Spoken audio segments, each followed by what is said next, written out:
Once again, and welcome to the South Melbourne Physio Victorian Track and Field Championships for 2024. We decided to take this opportunity to acknowledge the traditional owners upon the land upon which we meet and pay our respects to elders past and present. Now, just a call out for our club helpers. Marvellous response already, but there are a few clubs that still require to submit their club helpers so we can get the events underway on time. So Deakin Athletic Club required 2, also Melbourne University 2, Old Melburnians 2 and Whittle City 1. So if those clubs could please provide their club helpers to the Kathy Freeman room, report into either Andrea or Craig, and we'll have them allocated to their respective events. Now, where would you like us to put the paperwork?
Let's try the gun first before we do that. Before we do that, let's just try the gun. Yeah, to me that looks like the right one. Well, the gun worked all right before. Yeah, but what I was saying before is about there's old guns and new guns. This is it.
Call it.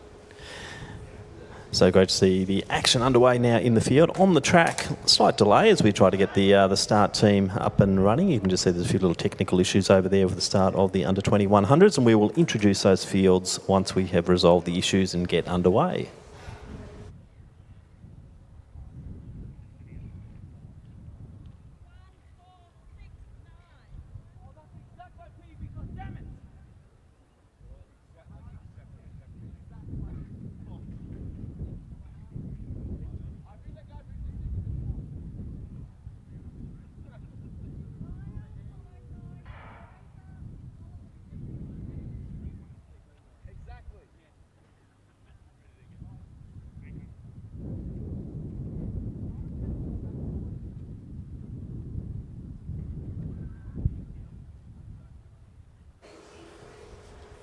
So in the meantime, we'll just introduce our field for the under-17 and the under-18 shot put in. The under-17s, we've got Oliver Conrad from Sandringham, Will Amiatu from Glen Huntly, Johannes Thockshom from Nuttawading, and Peora Okarua from Diamond Valley. In the under-18s, we have Charlie Psalia from Box Hill, Eden Smith, Ringwood, Jakaya Honour from Glen Huntly, and Fraser Madison from Glen Huntly.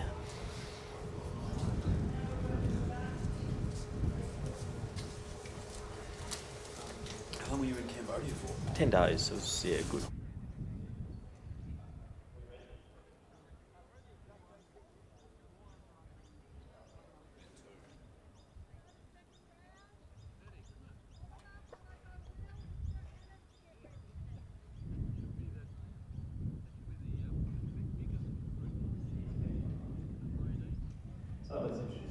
It's the first of three preliminary heats of the men's under 2100 metres. We have in lane 2 representing Diamond Valley as Zach Lambie. In 3 from Maccabi, Oliver Krantz. Pete Stafford from Geelong Guild is in lane 4. In lane 5 from Athletics Essendon, Luca Sebastiano. Lane 6 from Mornington Peninsula, Archer McHugh. Brody Smith from Ringwood Athletics is in lane 7. In lane 8 from Glen Huntly, Lachlan Mariner. And in lane 9 from Whittlesea City, Grady Schroeder.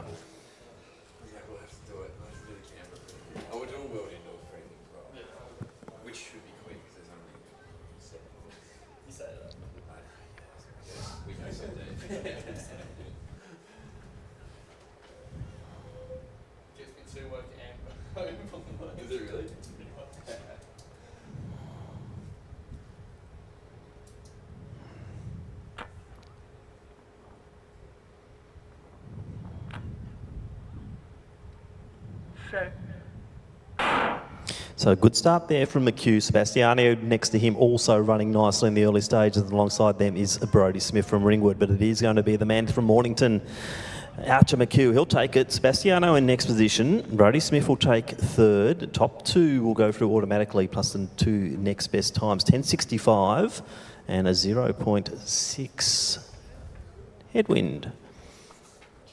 So 10.65 really opening up the account there. That's unofficial, also running nicely in the early stage. Remember, all results will be coming through to AV Results Hub. So live results will be coming through automatically at the conclusion of each event.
So heat 2 of 3, the men's under 2100 metres. And we have in lane 1 from Glen Huntly, Tyler Dessar. Ollie Feverson from Mornington Peninsula is in 2. From Glen Huntly, we have Tom Templeton in lane 3. In lane 4 from Casey Cadinia, Jeremy Karaoke. Ryan Dawson from Williamstown in 5. In lane 6 from Collingwood Harriers, Max Brown. Jeremy Natai from Western Athletics is in 7. Kikiola Lowenson from Chilwell in 8. And in lane 9 from Glen Huntly, Caden Parkinson. They're your starters in heat 2 of 3, the men's under 2100 metres.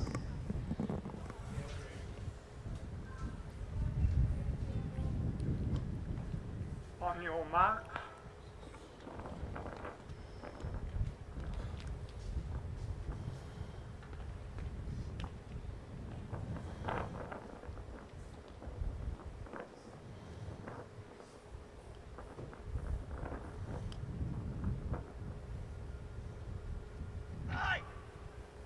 Set. Nice start from Dawson there in the Williamstown colours. Also going well is Kariuki, and on the other side of him is Templeton. But Kariuki just starting to stretch away. Brown from Collingwood coming through. It's going to be close there. I'd say Kariuki definitely got a Templeton right in the mix there alongside Dawson and Brown. So we'll just wait on the photo for that one. 11.15 with the 1.0 headwind. Jeremy Kariuki taking one of those automatic spots going through to the final of the men's under 20 100.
So heat 3 of 3, the men's under 20 100 metres. We have from Western Athletics in lane 1, Chilo Idris. Eden Zeng from Old Scotch is in lane 2.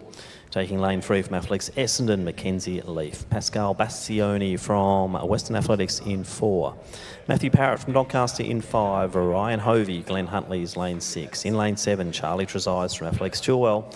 Lane 8, Jared De Silva from KC Cardinia. And in lane 9, from Geelong Guild, Ted Nelson. They're your starters in the third and final heat of the men's under 20 100 metres.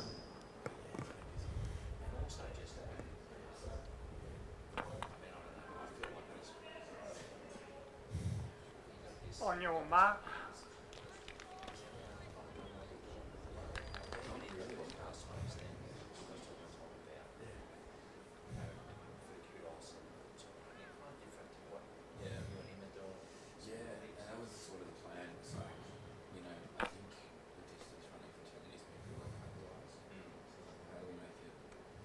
Set. So Parrott away nicely, also Hovey to the side of him. Parrott just starting to get in his stride now, but Hovey's got the lead as they come to the final stage. So Ryan Hovey from Glenn Huntley looks like he'll take it. Parrott will take the second auto qualifier from Chilwell, then Charlie Trezise will have to wait on times. 11.21, and that was a minus 4.8. So the wind certainly gusting up around here at Lakeside this afternoon, but good win there, Ryan Hovey.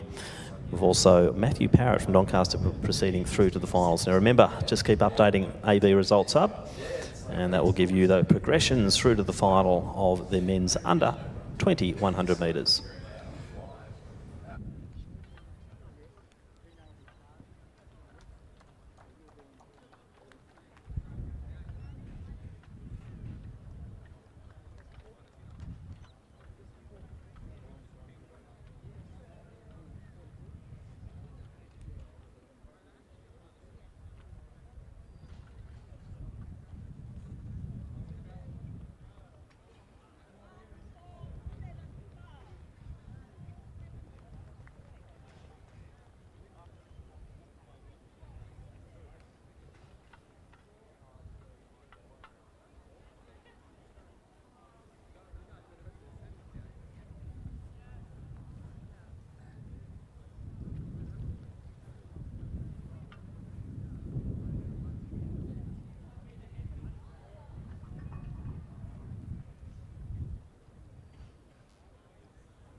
So I'd just like to introduce co-commentator Mitch Dyer, who will be here for the course of a weekend number one. So Mitch, welcome to Lakeside Stadium.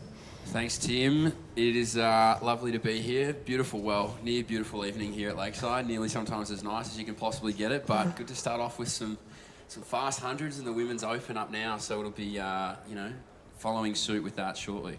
Yeah, the men's under 20 certainly set the scene, didn't they? And let's see what our Open women can do. And I'll hand over to you, Mitch, to do the calls on these heats.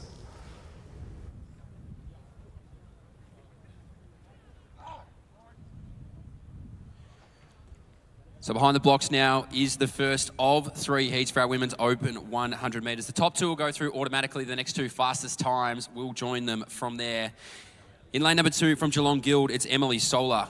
In lane number 3 from Karaya, it's Maya Pundij. In lane number 4 from Keilor St Bernard, it's Olivia Honey. In lane number 5 from Collingwood, it's Hannah Bassick. In lane number 6 from Melbourne University, it's Rain O'Shuquin. In lane number 7 from Keilor St Bernard, it's Carly Cromie. And rounding it out in lane number 8 from South Melbourne, it's Delaney Ekenyaki. These are all your competitors here in the first of 3 heats in the Women's Open 100.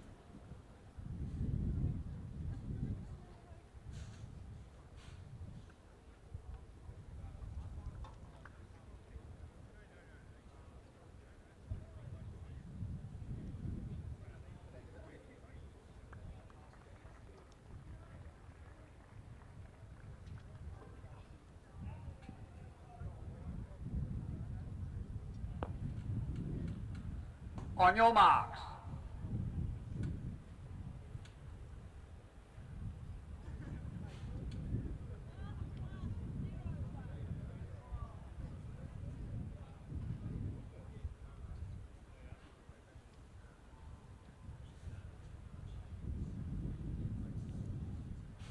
Set.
Lane 5, false start.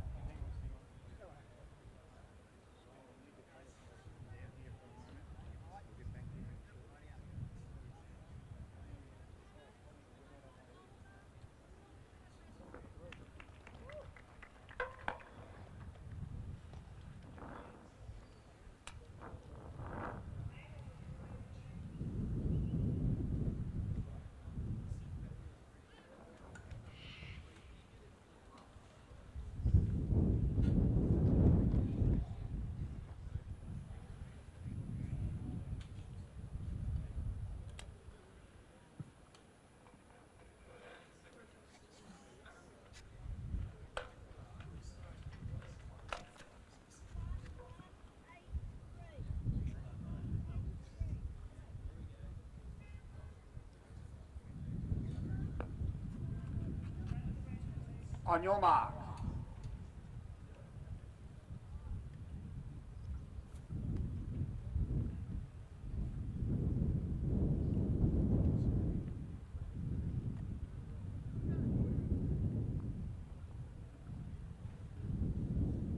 Set.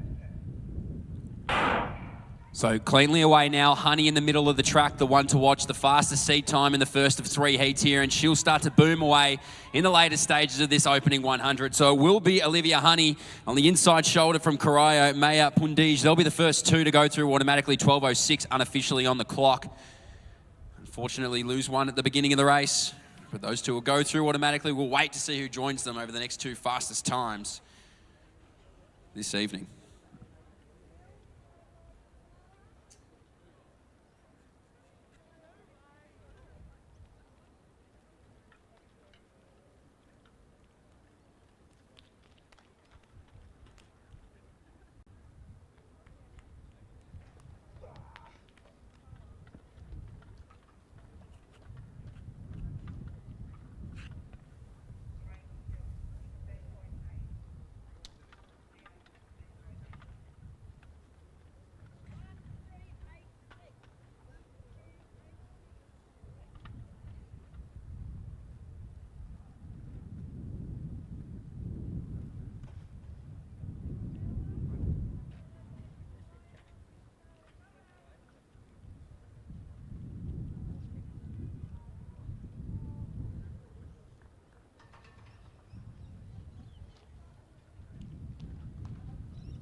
So the second of 3 heats for the Women's Open, 100 metres behind the blocks now. The first 2 automatically, the next 2 fastest times. Join them from there.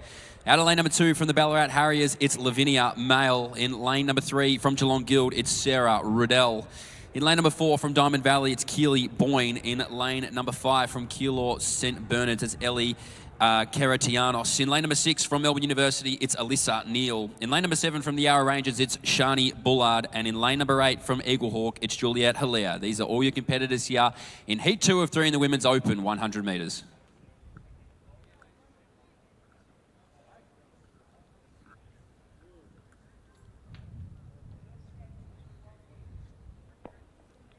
On your marks.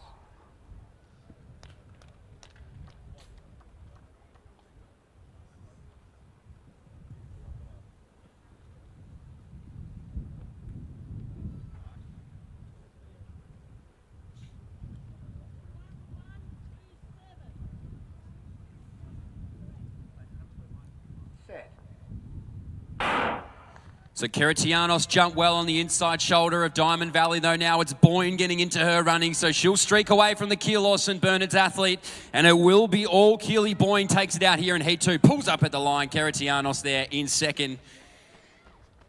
As the rest of this field now makes their way through. So those are the top 2 automatically through. The rest will now wait on times to see who will join them in the final. One more heat left here in the Women's Open, 100 metres.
So the final of 3 heats here in the Women's Open 100 metres.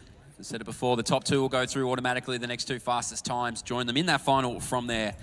In lane number 2 from Old Scotch, it's Ashley Arnold. In lane number 3 from Essendon, it's Nina Lawson. In lane number 4 from Sandringham is Jessica Malat. In lane number 5 from Keilor St Bernard's, it's Rebecca Bain. In lane number 6 from Correa, it's Bianca Cesar. In lane number 7 from Glen Huntley, it's Madeline Paris. And rounding it out in lane number 8 from Essendon, it's Linda Caligiuri. These are all your competitors here in Heat 3 of 3 in the Women's Open 100 metres.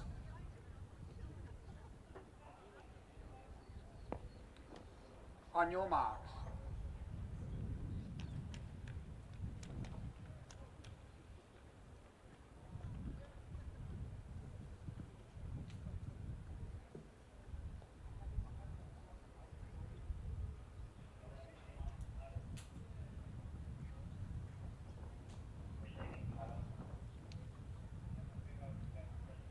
Set. So away, jump well Cesar of Correa, but here comes Jessica Malat, the Sandringham athlete, just moves through beautifully here in the middle stages of this Women's Open 100 metres. She's away, she's clear. Does it easy there, Jessica Malat, 11.68 unofficially. Inside shoulder, Nina Lawson gets that second automatic spot. Plus 1.1 on the wind reader. Jessica Malat takes it out here in the third of 3 heats in the Women's Open 100 metres. We'll wait and see who those final 2 women will be based on times to join them in that final. Thanks, Mitch. Some great action there once again in the women's 100 metres. Let's introduce the field, though. You can see the competition underway now in the men's high jump, the under-20s. And we've got Benjamin Day from Corio, also Hamish Davison from Box Hill, Henry Sutherland from Glen Huntley, Lachlan O'Keefe from Wendouree, Cameron Greenwood from Eaglehawk, Sam Stefanik from Mentone, also Luca Henry Reid from Old Melburnians, Maddox Wilson, Athletics Essendon, Valentino Osorio Schwartz from Wyndham Track and Field, Max Brown from Collingwood Harriers, Connor Clark from Bendigo Harriers, Lachlan Callio from Geelong Guild, and Lucas Faber from Glen Huntly. That's our field of 13 in the men's under-20 high jump competition, currently underway at the VIS end of the track.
So now move on to the action for the men's 100 metre heats in the open category, and we have 6 preliminary heats. The top 3 and the top 3 in each heat, plus the next 6 best times will proceed through to the semis. In heat number 1, we have 7 starters. In lane 2, representing Athletics Essendon, Jude Cam. In lane number 3, from New South Wales, we welcome Kenneth Fwong. Lane 4 from Mornington Peninsula, Jesse McKenna. Jackson Bennett from St Kevin's in lane 5. His teammate and commentator extraordinaire from St Kevin's, Phil Borg, is in lane 6. Sachen Somansundaram from Knox is in 7. And Hayden Moon from Diamond Valley in lane 8. That's the first of our 6 preliminary heats of the men's open 100 metres.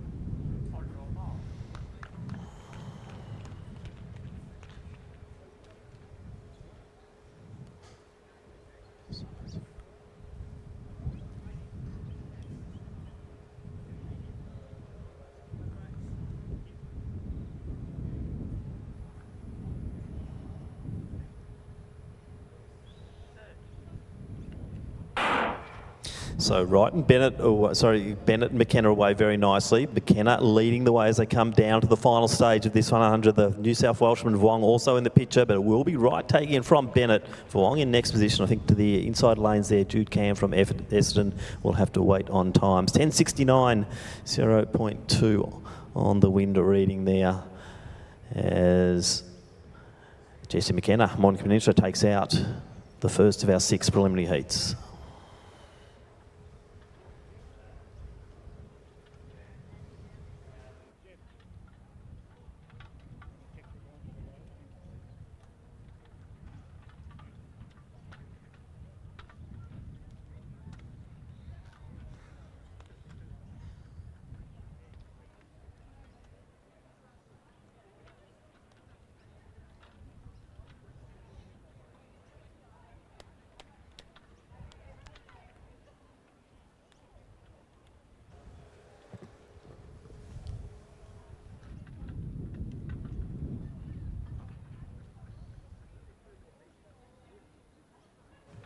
So as we wait for the second of our men's open 100 heats, let's introduce the field for the women's long jump. That's taking place at the Albert Road end of the track. Sophie Zarafa from Box Hills in Station 1. Andrea Archibald from Eaglehawks in 2. From Sandringham, Sophie Wilcox in Station 3. Amanda Rout from Essendon in 4. Isabella Hollins from Glen Huntley in 5. Charlie Inkster, Eureka in 6. Bridie Shanahan, Wendouree in 7. Molly Fraser, Ballarat Harriers in 8. Georgia Morrison from Eaglehawk in 9 and Cheyenne Van Ravenstein from Nunawading in 10. That's the field in the women's under 20 long jump.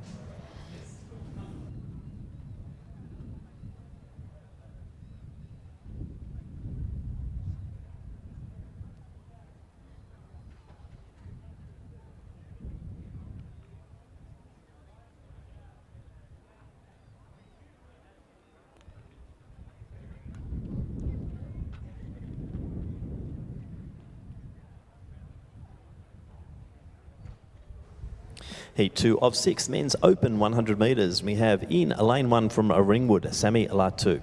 In 2, we welcome from New South Wales, Ethan Talbot. In lane 3 from Sandringham, Fraser Paul. Kyle Nicolucci from Collingwood Harriers is in lane 4. In lane 5, we have from Casey Cardinia, Michael Hansford. In 6, from Collingwood Harriers, Gabriel Zabotto. In 7, from Melbourne University, it is Yuzing Wang. And in 8, from Knox, Craig Fairburn. There are our 8 starters in the second of our 6 preliminary heats of the men's open 100 metres.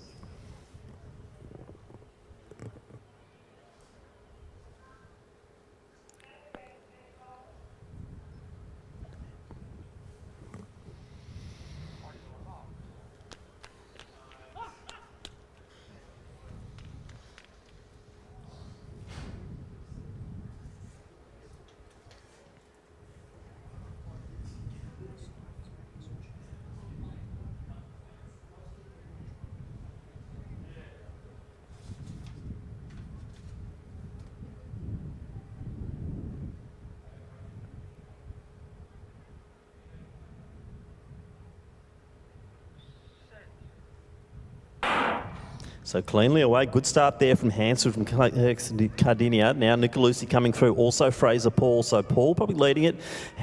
Looks like Nicolucci will come through. So top 3 going through there will be Nicolucci, also Hansford, and Fraser Paul on the inside. 10.67 on the clock with a headwind of 1.0. Kyle Nicolucci taking out the second of our 6 preliminary heats.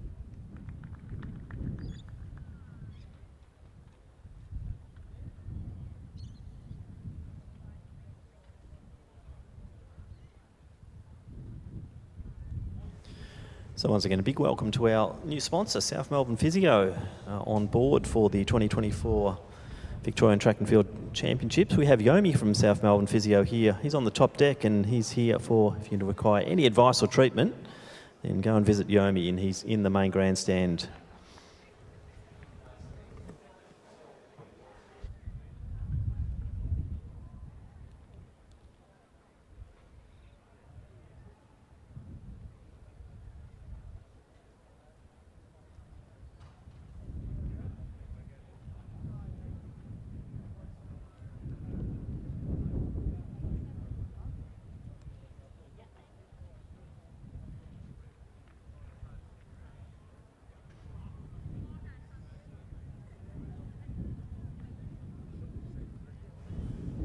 So let's introduce our next heat, the third of the 6 preliminary heats of the men's 100 metres open.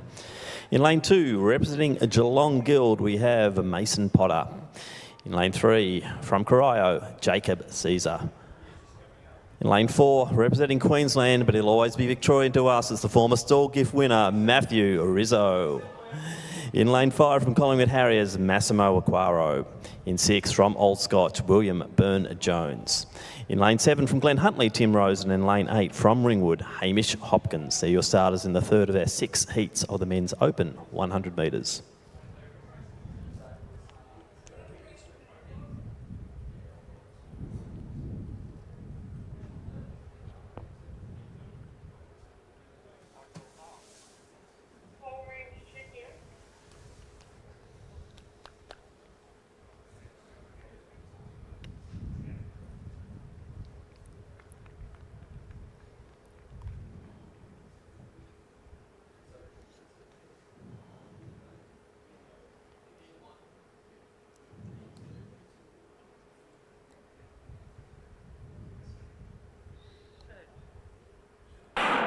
So good start there by Rizzo. Also next to him, Aquaro going nicely. Now Rizzo really starting to hit his straps. The outer lanes there, Byrne-Jones also going nicely. But Rizzo just putting on a show here.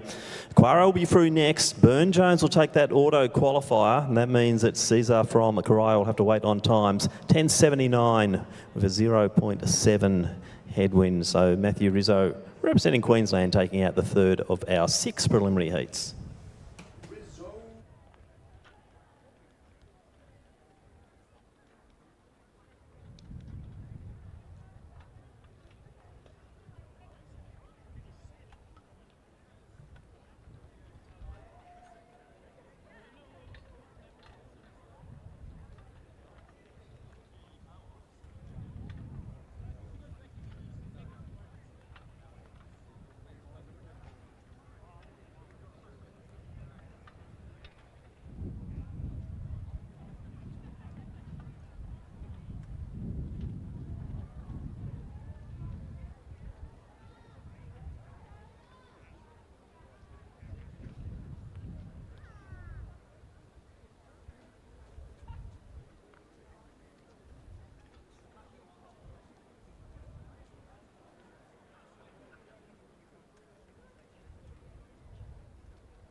So behind the blocks now is heat 4 of 6 for this men's open 100.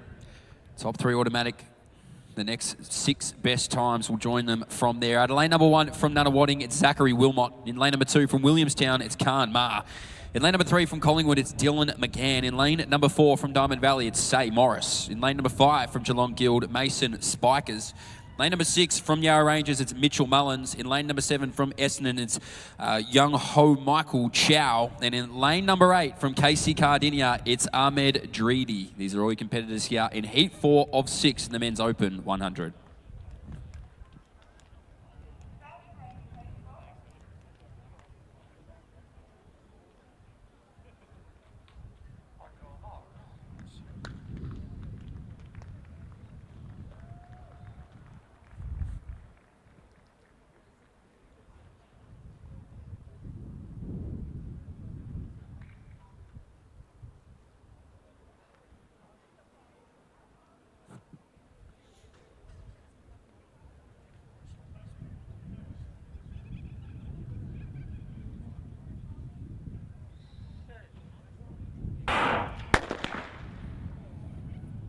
Come back here for a second attempt in Heat 4 of 6 in this Men's Open 100.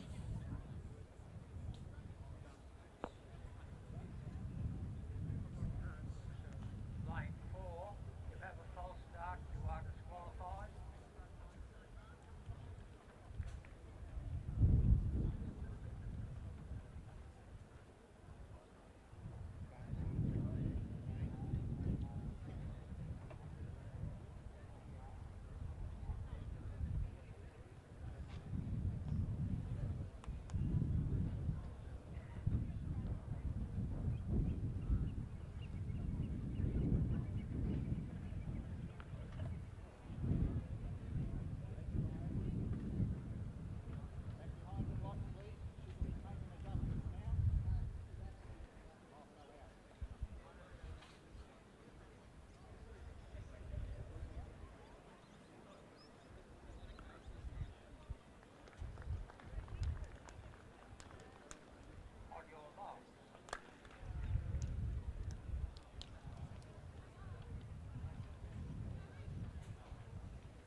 So cleanly the second time now. Spikers in the middle of the track, one to watch. Chow as well got the best start, but here goes Mason Spikers. He'll move away. No Say Morris on the inside shoulder. He's out and clear.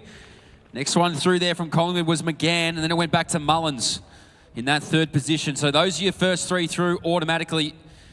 As I said, the next 6 best times from across all 6 of these heats will join them into the next round. But Mason Spikers gets out and gets away cleanly, 10.75 unofficially. So a little bit of good news coming out of the women's events before. Jessica Malatz got her second World Junior qualifier in the women's heats. She ran 11.69 and the qualifying standard there for the World Juniors, 11.78. So congrats to Jess in those heats for running another World Junior qualifier.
So behind the blocks now is heat 5 of 6 for this men's open 100. Top 3 automatic, next 6 fastest times. Join them in that next round. Out of lane number 1 from Keilor St Bernard's, it's Timothy Peterson. In lane number 2 from Essendon, it's Hugo Nishimura. In lane number 3 from Collingwood, it's Spencer Brown. In lane number 4 from St Kevin's, it's Nathan Riali. In lane number 5 from Collingwood, it's Tom Templeton. In lane number 6 from Sandringham, it's Sam Clark. In lane number 7 from Glen Huntley, it's Lee Phelan. And rounding it out in lane number 8 from Chilwell, it's Tristan Colliga. These are all your competitors here in heat 5 of 6 of the men's open 100.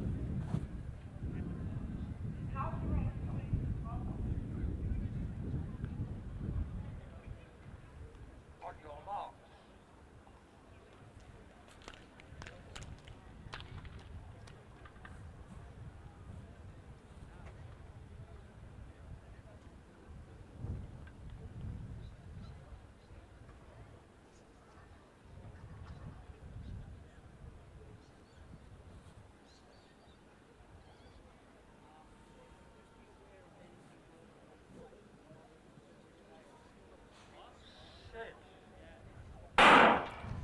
So Riali jumped best in the yellow in the middle of the track on his outside shoulder. Templeton moving through nicely as well as Clark. So Clark might come over the top. No, Riali fights back. He'll take it out.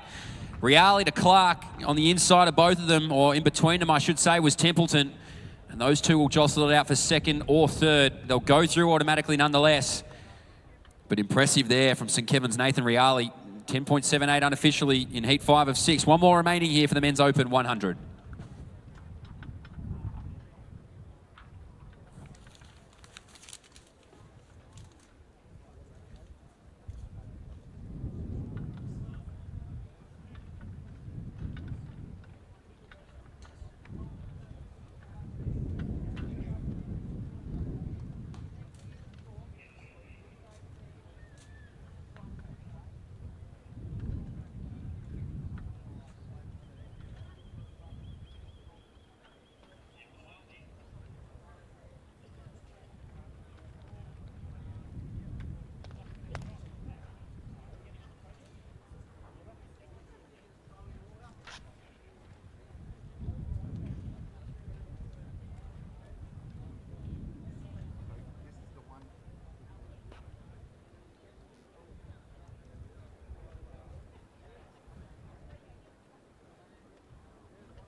So behind the blocks now is the final heat tonight, this evening for the men's open 100 at 6 of 6. First 3 automatic, next 6 fastest times. Spread across all 6 heats. We'll join them from there in the next round. And lane number 2 from Sandringham, it's Brendan Ashcroft. In lane number 3 from Old Melburnians, it's Charlie Froomes. In lane number 4 from Dandenong Springvale, it's Craig Conchesso. In lane number 5 from Western Aths, it's Braden Portelli. In lane number 6 from Essendon, it's Chris V. In lane number 7 from Knox, it's Tanila De Silva. And rounding it out in lane number 8 from Essendon, it's Mark Harper. These are all your competitors here at men's heat 6 of 6 in the Open 100.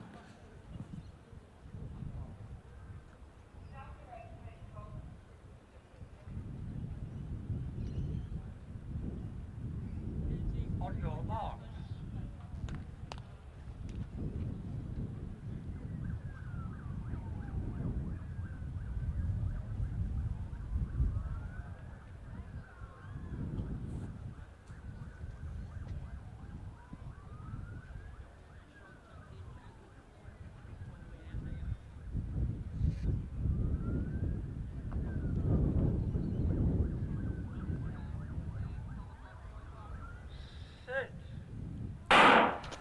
Like a bullet out of the gun, Concesso in the baby blue got the best on his outside shoulder there. Portelli trying to just creep up on him, but he can't. Concesso looks right. He knows he's home. He knows he's clear. He'll take it out. Impressive running there from Concesso. Portelli back to Froomes. That's how they'll read 10.70 unofficially on the clock. And Craig Concesso, he'll round it out as the winner of Heat 6 of 6 in the Men's Open 100.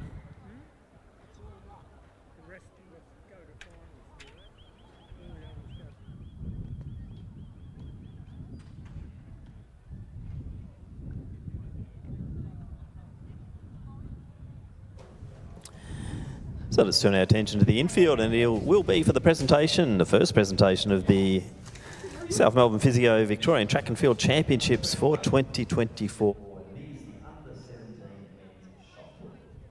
Receiving the bronze medal with the best distance of 12.94 metres, representing Oliver Conrad.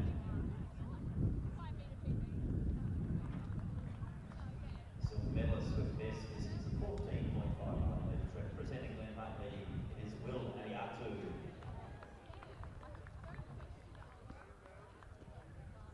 The gold medalist and Victorian State Champion for 2024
17 females who have 8 starters. And Jasmine on number 1 is the station 1. Alice Ludlow from Shepherd and Natalie in 2. Jessica Nolan from Doncaster in station 3. Mackenzie Esley from Windorees in 4. Jasmine Fur from Glenhuntly in 5. Lorraine Keogh from Nunawading in 6. Philippa Desford from Albury in 7. And Taylor Joe Campbell from Good City in 8. They are your under 17. And then in the under 18s, we have 5 starters. And they are Vinia Berger from Wilson City in 1. Hannah Kane from Box 7 in 2. Amber Fox, South Bendigo in 3. Isabel Furber from Tanvingham in 4. And Emma Wally from Woodon in station 5. So they're the starters that combine under 16 and under 18 shot point, which is taking place at the moment. You can see South Bendigo Fleet. That would be Amber Fox. Doing a warm-up throw at the moment. So high jump competition is still underway. I think it's under 20. Try and get an update on that. Looks like at the conclusion of the women's long jump on the outside of the track. So presentation will be taking place shortly.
Test 1, 2.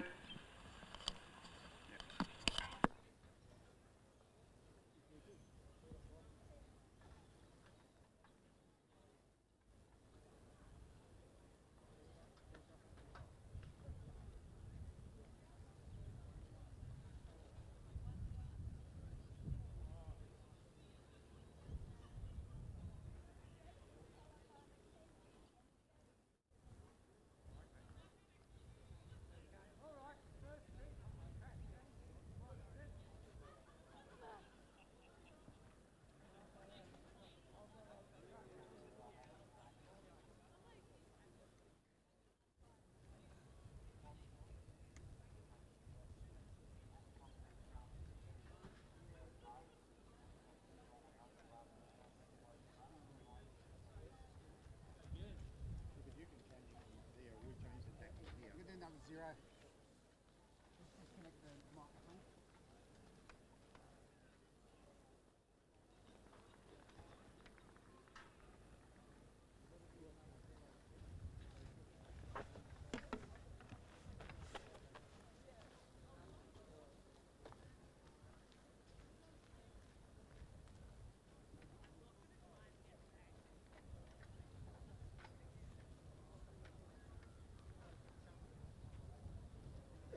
Testing.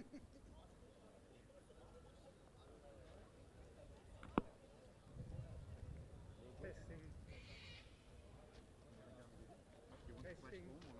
Who is it? Can you hear me in line 7? Testing. There's two questions. Benjamin Day, okay.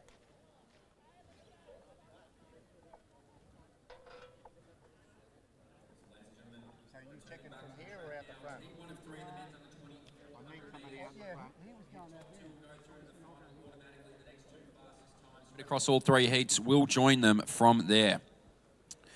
Out of lane number 2, representing Western Athletics, it's Jacob Baker-Mayer. In lane number 3, from Albury, it's Toby Walker. In lane number 4, from Sandringham, it's Tom O'Rourke. In lane number 5, from Nunawading, with a World Junior qualifier to his name, it's Jordan Gilbert. In lane number 6, from Old Scotch, it's Cooper Stanley. In lane number 7, from Mentone, it's Ryan Gillespie. And rounding it out in lane number 8, from Wodonga, it's James Mulholland. These are all your competitors here in heat 1 of 3 of the men's under 20, 400 metres.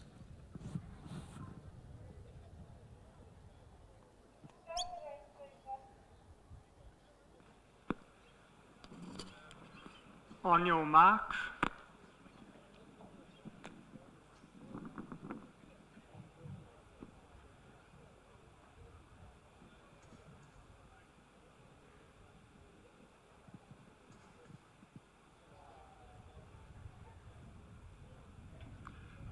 Set. So Baker-Mayer, Walker, O'Rourke, Gilbert, Stanley, Gillespie, Mulholland. That's how they read inside to out. Fourth from the outside of the track in the green. It is the fastest in the field in Jordan Gilbert. Went up to Canberra a few weeks ago. Managed to etch a World Junior qualifier to his name of 47.33. So he rounds up on the shoulder of his outside competitors and will give them something to chase. Inside from there is Tom O'Rourke, a sub-50 runner himself. He'll go up the track to try and chase after Gillespie.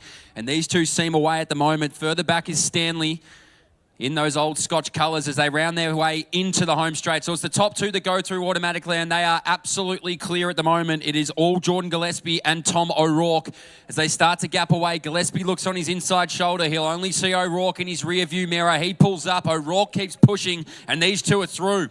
49.11. And on the inside of the track was Toby Walker in third.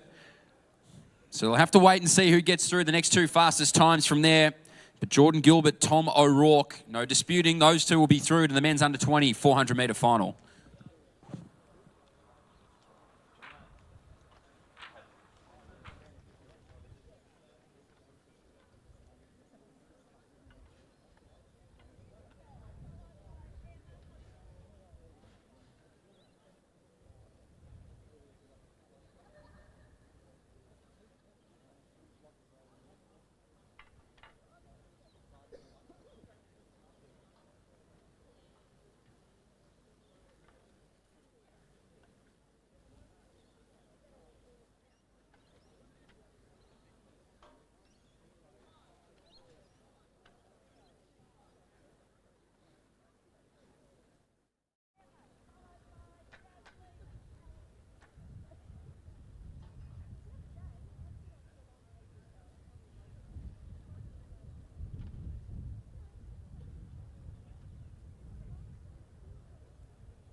So heat 2 of 3 now behind the blocks for the men's under 20 400 metres. In lane number 1 from Essendon, it's Mark Aslanage. In lane number 2 from Corio, it's Benjamin Day. In lane number 3 from Richmond, it's Max Quinn. In lane number 4 from Doncaster, it's Riley Nee Cowan. In lane number 5 from New South Wales, it's Benjamin Iverson. In lane number 6 from Sandringham, it's Benjamin Sears. In lane number 7 from Nunawading, it's Kai Nielsen. And rounding it out in lane number 8 from Chilwell, it's Charlie Treesice. These are all your competitors here in Heat 2 of 3 in the men's under 20 400.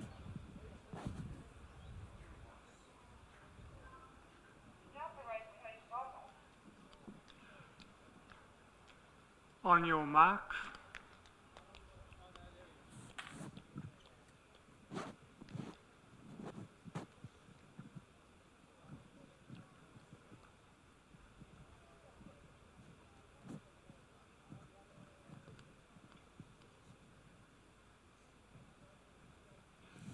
Set.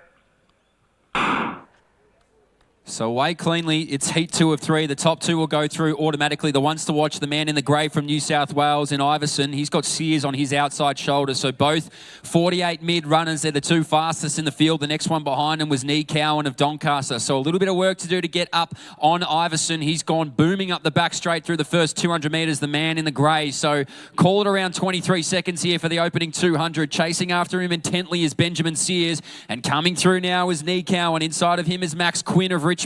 But these two are trying to move away, but Nee Cowan just creeping up ever so slightly on the inside shoulder of our visitor from New South Wales. On his outside now, starting to move is Sears. He'll make his way around. Nee Cowan now starts to go to the arms. He wants a piece of Iverson. It's going to be the outside shoulder, though, of Sandringham. Gets it.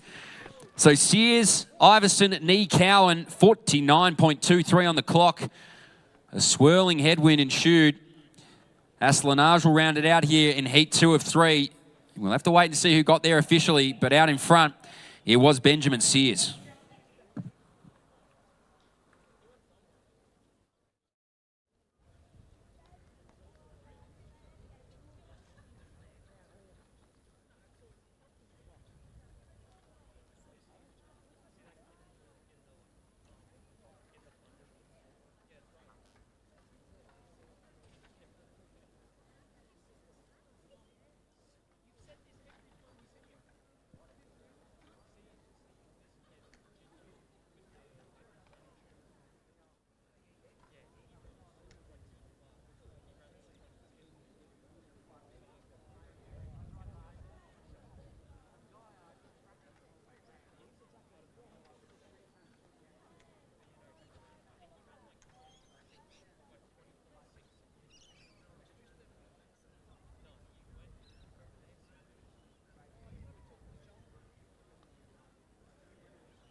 So behind the blocks now, it is Heat 3 of 3 in this men's under 20 400 metres. The top 2 will go through to the final automatically. The next 2 fastest times join them from there.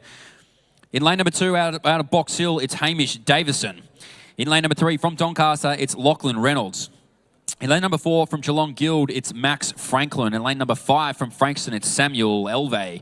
In lane number 6 from Glen Huntley, it's Luke Goff. In lane number 7 from Chilwell, Seth McLeish. And rounding it out in lane number 8 from Nunawading, it's Liam McDonald. These are all your competitors here in Heat 3 of 3 in the men's under 20, 400 metres.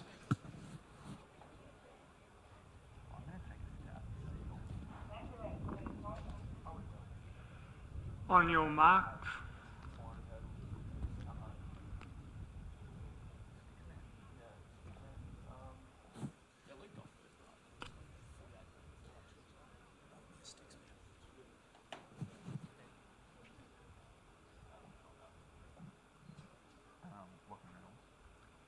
Set. So cleanly, Davidson to Reynolds, Franklin, Elvey, Goff, McLeish and McDonald in that order, inside to out. Elvey the fastest in the field in that white singlet up the back straight. So he's picked up the stagger quickly on Luke Goff on his outside shoulder. Inside from him there is Max Franklin from Geelong Guild. So usually over those 400-metre hurdles, he steps down now to the flat track 400. So he's got his work cut out for him to get up on the inside shoulder of Samuel Elvey. It's 23-24 seconds through this opening 200 metres. So he's made light work of Goff at the moment here, Elvey, and he'll try and move away even further. Mentioned him earlier, Max Franklin. He's going to try and get into that second position. So it's only the top 2 who will go through automatically. Elvey looks all but secure at the moment. Outside of the shoulder there from Glen Huntley is Luke Goff. Now starting to move through as well is McLeish. He might be a little bit too late. Elvey starts to tighten up, but he's done enough. He'll go through first on his outside shoulder to Goff.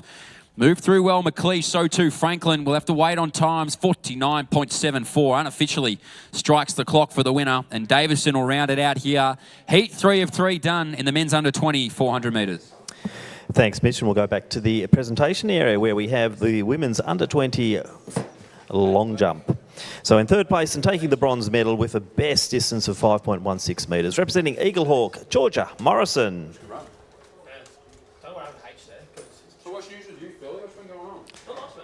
Receiving the silver medal with a best distance of 5.32 metres, representing Athletics Essendon, it is Amanda Rout. And our Victorian champion for 2024 with a best of 5.50 metres, representing Box Hill, Sophie Sarafa. Well done to Georgia, Amanda, Sophie and all the competitors in the women's under 20 long jump.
The action now moves on to our women's open 400 metres. We have 4 preliminary heats. In heat number 1, we have in lane 2, representing Doncaster, Alessandra Flynn.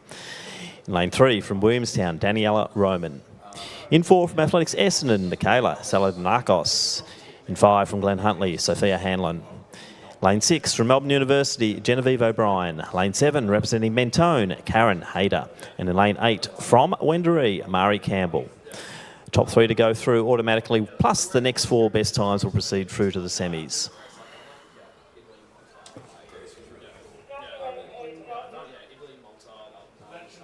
On your marks.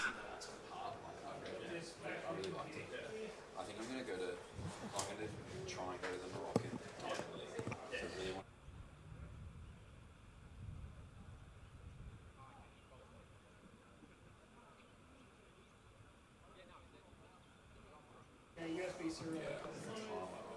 Set. So cleanly away here in the first of our 4 heats of the women's 400 metres. Good start there from Saladinakos from Essendon. Trailing her at the moment will be Daniela Roman. She's 1 lane in on the inside and getting a nice little pull along. Hanlon's also another one to watch for, but you've got Saladinakos also past her at the moment. And in the outer lanes, it's O'Brien from Melbourne University. But as they start to go through the 200 metre mark, Roman has started to pull back the stagger. So it'll be Roman and Saladinakos, I'd say, leading this through. Don't forget about O'Brien, though, in the outer lanes there in the Melbourne University kit. But rounding into the final bend here, top 3 to go through automatically. And the next 3 best times, and there's a line of 4 coming through. So Roman's on the inside, then Saladinakos. Hanlon's coming home strong. She's been running so well over the 800. She'll have those extra legs, but O'Brien's not done with yet. And it will be right across the line. Saladinakos just surges forward. So Saladinakos takes it. Hanlon in next position. Then Roman will take the 3rd of the auto qualifiers. I'd say O'Brien's got a really good shot to come through. Hayter's coming through next. Then on the inside, we have Flynn and also Campbell.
Heat 2 of 4, women's open 400 metres.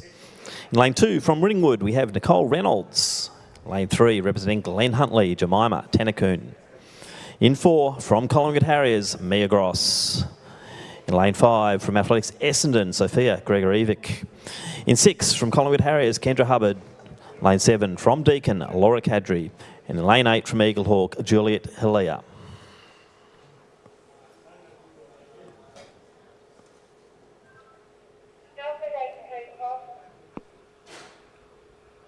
On your marks.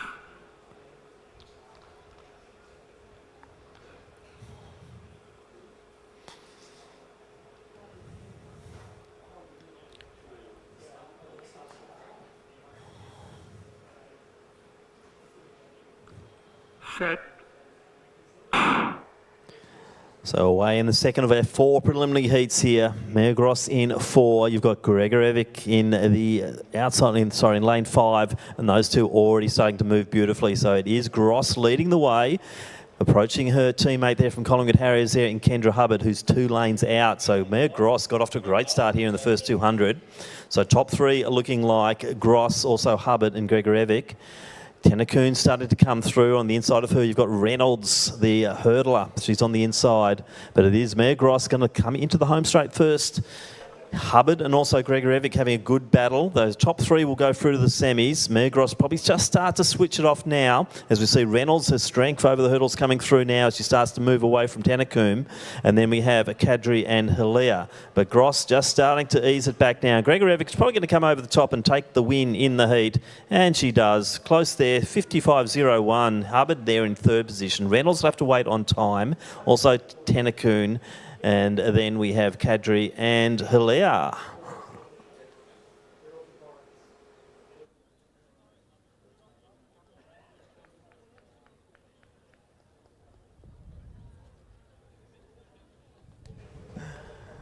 So a great win there from Sofia Gregorevic from Essendon. Mia Gross finding out what the pain of the 400's all about.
Heat 3 of 4, the women's open 400 metres.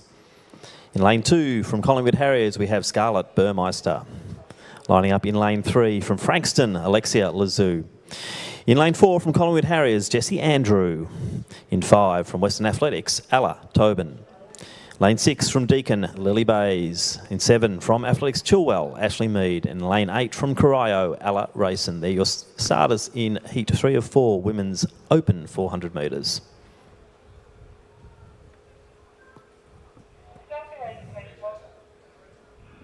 On your marks.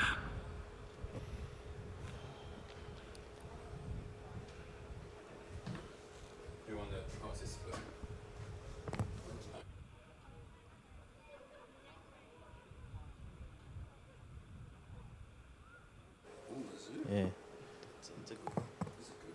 Set. So Heat 3 underway. Ones to watch here will be Jessie Andrew. She's in lane 4 and moving nicely in the early stages. Also Lazou off for a great start and starting to take the stagger away from Andrew. Tobin off nicely as well in the Western Athletics uniform. Now we're seeing Andrew just starting to battle through as she goes through towards the 200 metre mark. Lazou striding nicely. Tobin going stride for stride as well. Race in 3 as they go round the bend. So now it looks like Andrews just hitting another gear and starts to surge away. Lazou's trying hard to hang on. And then you've got Tobin just to the outside. And on the inside, Burmeister battling along nicely and Bays to the outside. Into the home straight now. So around 55's been the times they're running in these heats. This is a good battle here. Top 3 not decided yet as Burmeister starting to come through, but Tobin now starting to pick herself up. And it will be a good battle here between both Andrew and Lazou pushing to the line. It's going to be right on that 55-second mark. Tobin will take that auto qualifier. Burmeister and Bays will have to wait on time, but very strong running there with Mead and Rayson rounding out the field. Top quality heat there, the women's 3rd heat of the open 400 metres.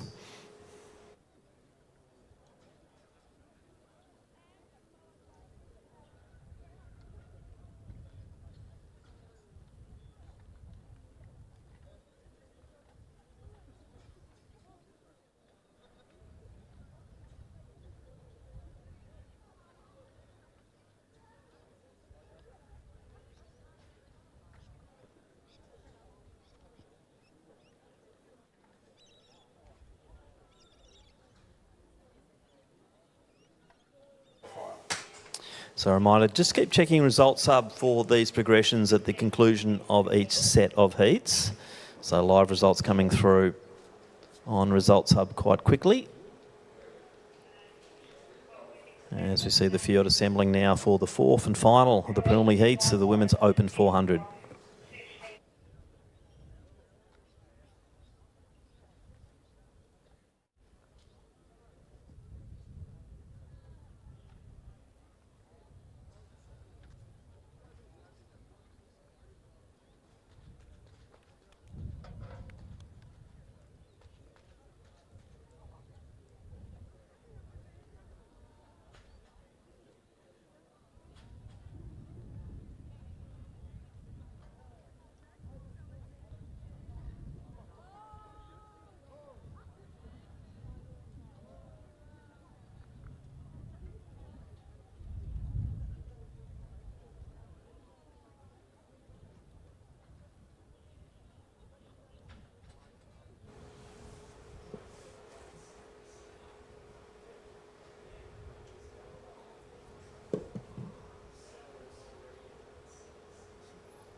Let's introduce the field now for the fourth and final heat of the Women's Open 400 metres. In lane 2, representing Doncaster, Liv Ryan.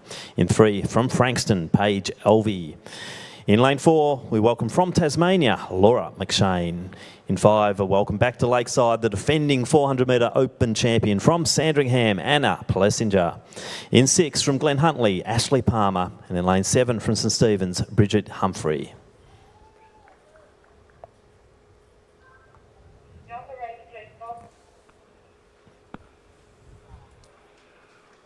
On your marks.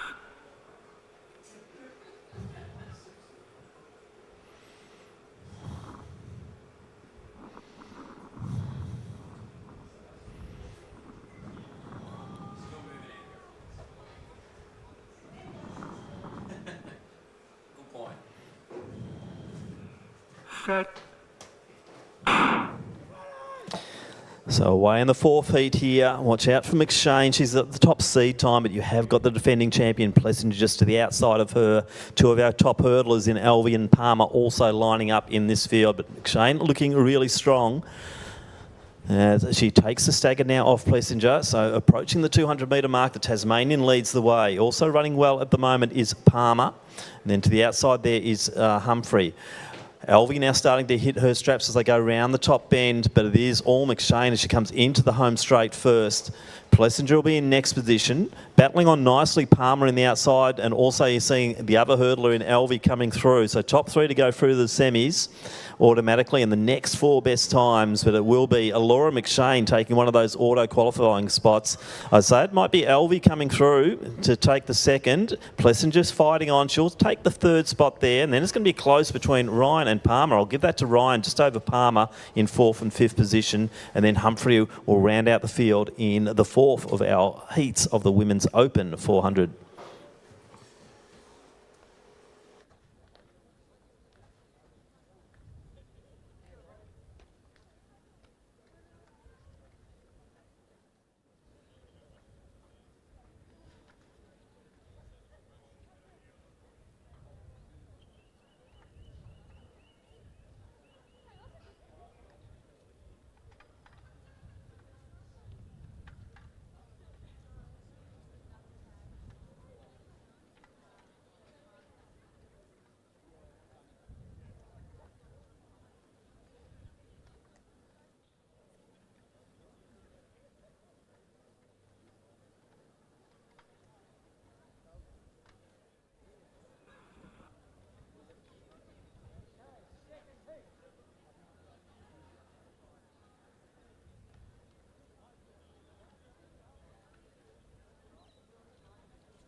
Unfortunately, I only got three.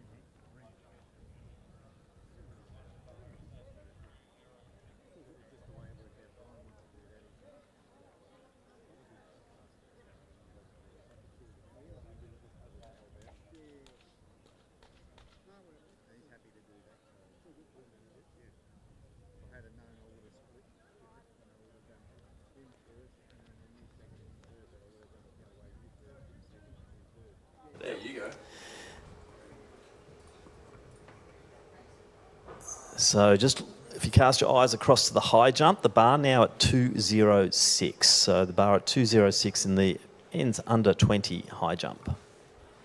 So we'll go back to Mitch to call the heats of the men's open 400.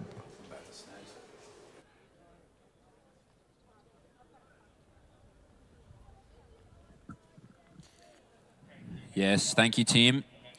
It is heat number 1 of 3 in the men's open 400 metres. The top 2 will go through automatically to the final. The next 2 fastest times spread across all the heats will join them from there. Coming out of lane number 2 from Nunawading, it's Corey Robinson. In lane number 3 from Essendon, it's Andreas Weichart. In lane number 4 from Doncaster, it's Thomas Reynolds. In lane number 5 from Sandringham, it's Luke Stevens. In lane number 6 from Essendon, it's Christian Reinhardt. In lane number 7 from Mornington, it's Seb Hadaway. And rounding it out in lane number 8 from Casey Cardinia, it's Jared Scott. These are all your competitors here in heat 1 of 3 in the men's open 400 metres.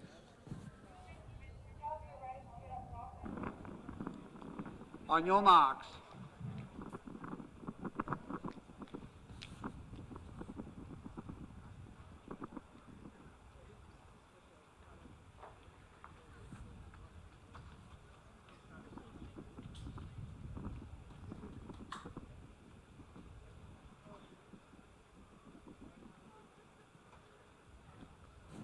Set.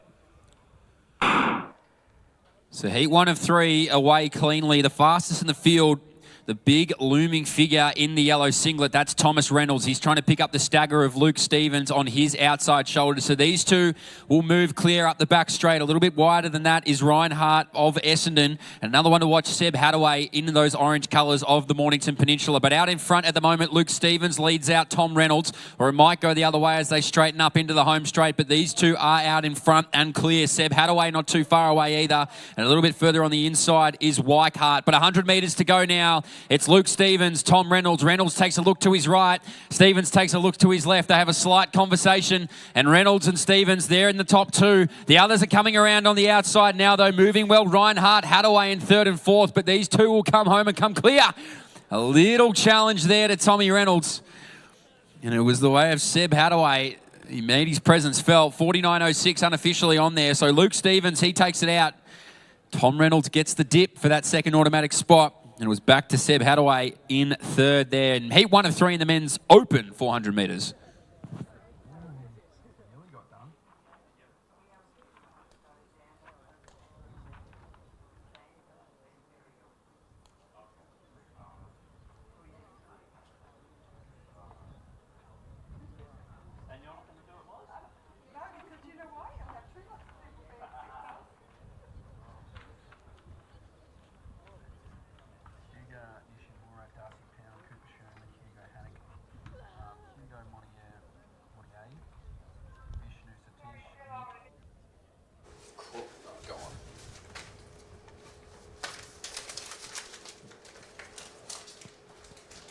Just another shout out for our great sponsors here, South Melbourne Physio, first year on board of the Victorian Open and under 21 and Junior Track and Field Championships here at Lakeside. They do have a bit of a competition going on. If you go and check in with them and have a bit of a treatment, you put me in the running for a chance to get a running assessment at SMP and also 1 40-minute sports massage. So go and get your name in the draw there. Go and visit our friends. So Yomi's there this afternoon. Go and visit Yomi, get your name in the draw, and you could win either a running assessment or a 40-minute sports massage.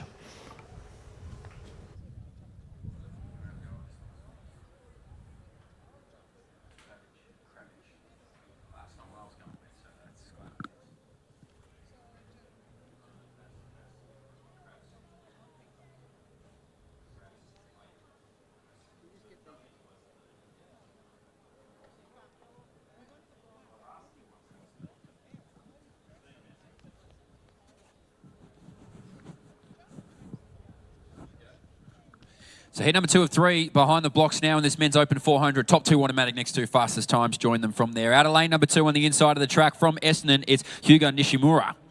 In lane number 3 from Box Hill, it's Darcy Pound. In lane number 4 from the Ballarat Harriers, it's Cooper Sherman. In lane number 5 from Old Melburnians, it's Hugo Hanak. In lane number 6 from Melbourne University, it's Hugo Monnier. In lane number 7 from Essendon, it's Vishnu Satish. And rounding it out in lane number 8 from Knox, it's Nick Krosick. These are all your competitors here in Heat 2 of 3 of the men's open 400 metres.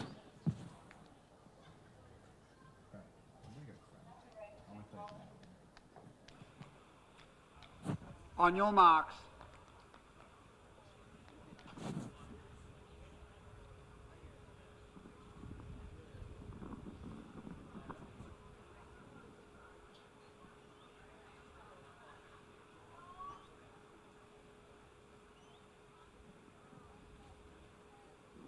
Set.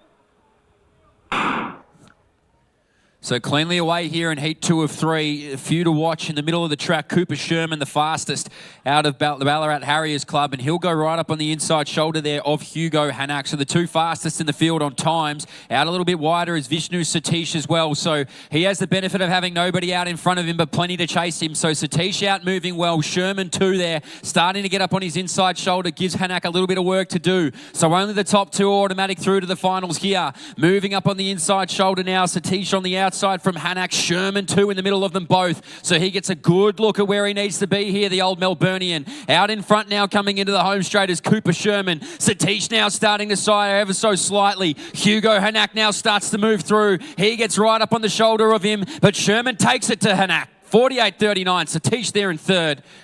Impressive racing. We'll have to wait and see if he gets through on times. A little bit further on the inside of the track, Nishimura goes through for fourth. But that 48 mid-marker gets through there. Great racing from Cooper Sherman, a 46 man at his best. And that rounds out Heat 2 of 3 in the men's open 400.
So behind the blocks now is Heat 3 of 3 in the men's open 400.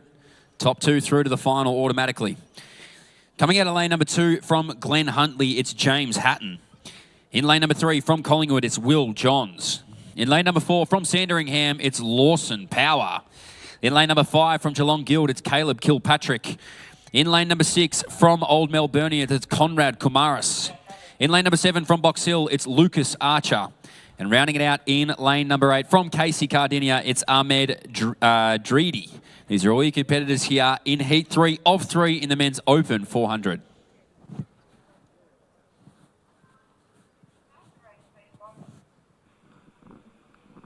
On your marks.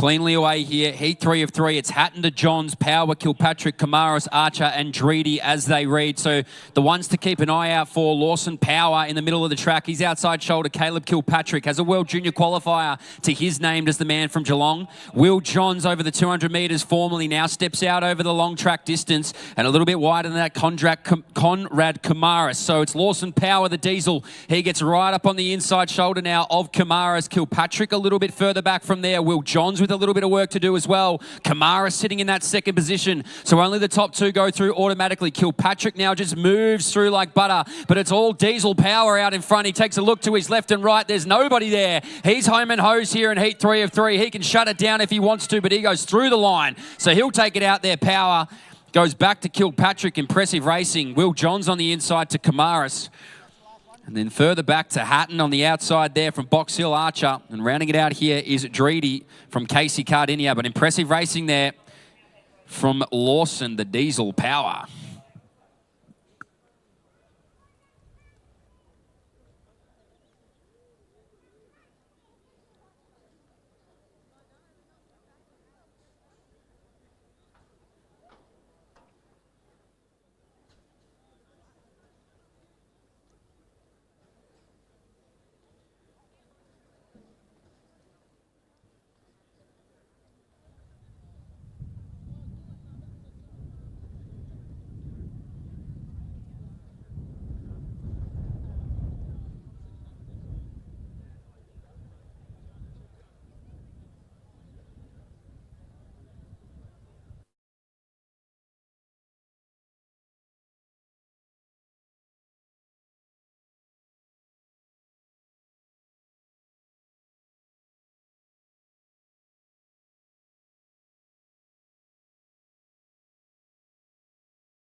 So a little bit of a break in the track program. Still some events going on in the field. Next up will be the 1500s.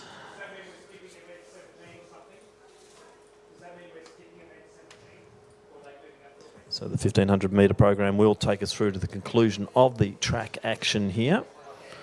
Combination of heats and also some straight finals.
Let's turn our attention back to the infield, and we have the presentation for the men's under-20 high jump competition. Our bronze medalist with a best clearance of 1.85 metres, representing Geelong Guild, Lachlan Callio.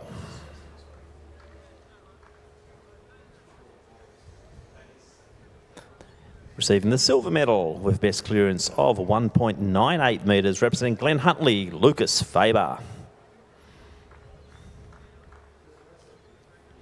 And the gold medalist and Victorian champion for 2024, representing the Wendouree Club with a best clearance of 2.01 metres. It is Lachlan O'Keefe. So well done to Lachlan, Lucas and Lachlan, the medalists in the under-20 men's high jump competition.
Action on the track. Back again now with the start of our 1500 metre program. First up, we do have the under 15 men. We have 16 starters. In station 1, representing Eureka, Luke Irvin. In 2, from Albury Athletics, Eddie Fransky. In station 3, from Mentone, Thomas Scott. Jack Field from Ringwood lines up in station 4. Next to him in 5, we have from South Bendigo, Tyler Finch. Leo McNeil from Ballarat Harriers is in 6. In 7, we have Henry Kerr-Lewis from Old Scotch. From Sandringham, Jack Davenport's in 8. Elijah Marshall from Athletics Essendon is in 9. Alfie Webb from Collingwood Harriers in 10. Kai Bunyard from Diamond Valley is in station 11. Zefan Goals McSweeney from Williamstown is in 12. Tyler Hughes from Mornington is in 13. Eric Wood from Albury in 14. Ethan Sheen from Mornington Peninsula in 15. And rounding out the field from Diamond Valley, William Quigley in station 16. They're your starters in the final of the men's under 15, 1500 metres. Oh boy, you're on as well.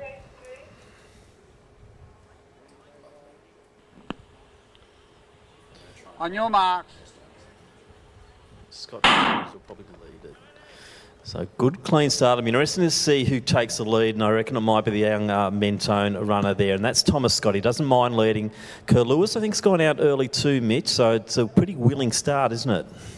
Yeah, not going to spot each other all that much room, so happy to bunch up early and just see who wants to get out and squeezed out in front, in fact. So going to put the brakes on it, try and see who wants to try and take up this running. Mentone athlete on the inside of the track there in Irvin. He's still got the responsibilities. They try to move around now, unsure whether they should or should not make the move. So championship racing often for the first time at this age group. And the men's under 15. It's looking like a Melbourne Cup field, isn't it, as they're going about 4 wide down the home straight the first time. So no one really wanting to take the lead. I thought Scott might take it. Looks like the young Collingwood runner there, and that's Alfie Webb. He might surge forward, but nope, he eases off. And now we've got the first of our Albury runners, and that is Eric Wood leading the way. Now Scott just starts to push forward a little bit to the outside there. We've also got the Mornington runner there. He's one of our top seeds there, and Tyler Hughes. But gee, this is true championship racing.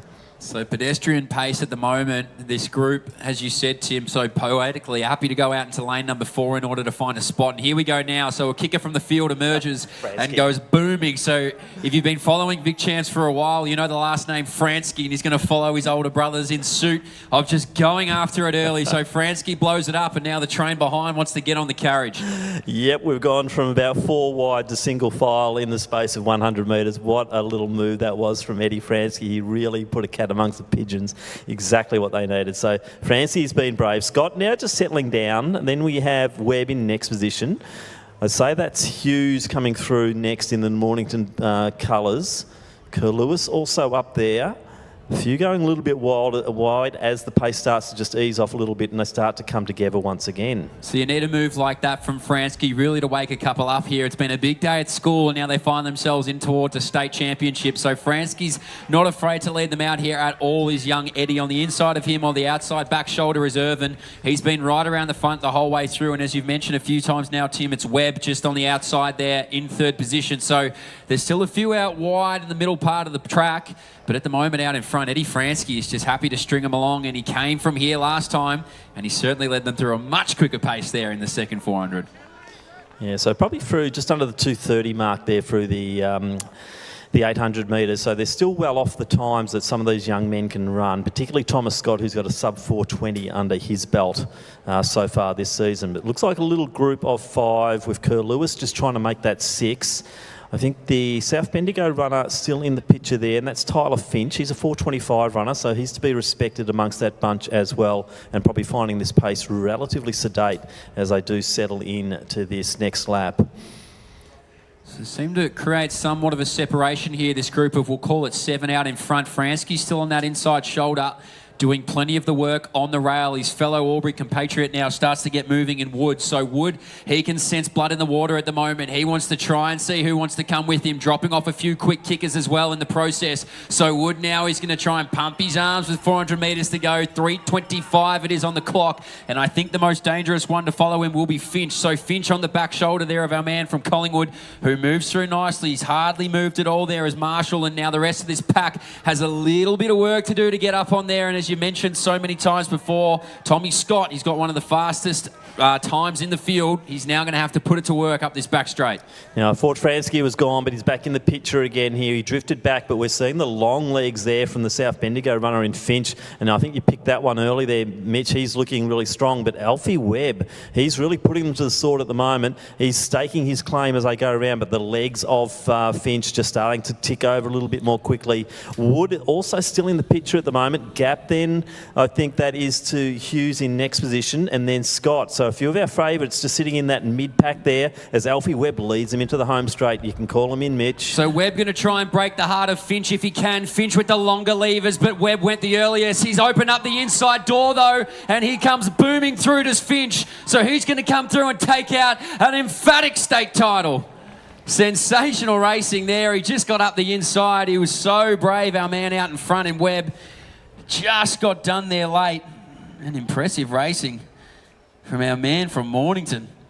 And I think it may be, we'll try and get a read on it, Tyler Hughes, that is in 3rd. So very, very impressive racing. But Finch, he looked dangerous with 400 metres to go and does enough in the final 50 to crown himself the state champion. So great racing, a good way to start the 1500 metre program. Great racing, great win there from Finch to take it out. We'll go to the photo finish for 2nd and 3rd, so just keep refreshing results hub on that one as we go down to our next presentation.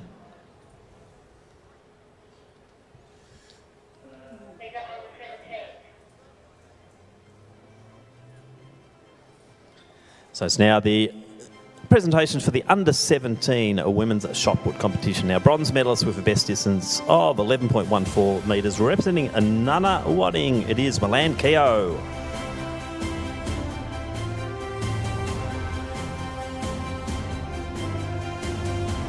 In our silver medal position with a best distance of 11.42 metres from Shepparton, it is Alice Ludlow.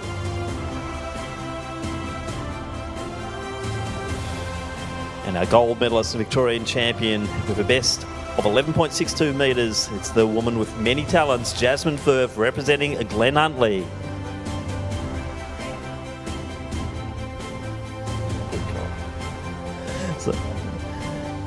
So congratulations, Milan, Alice and Jasmine, our medalists in the under-17 women's shot put.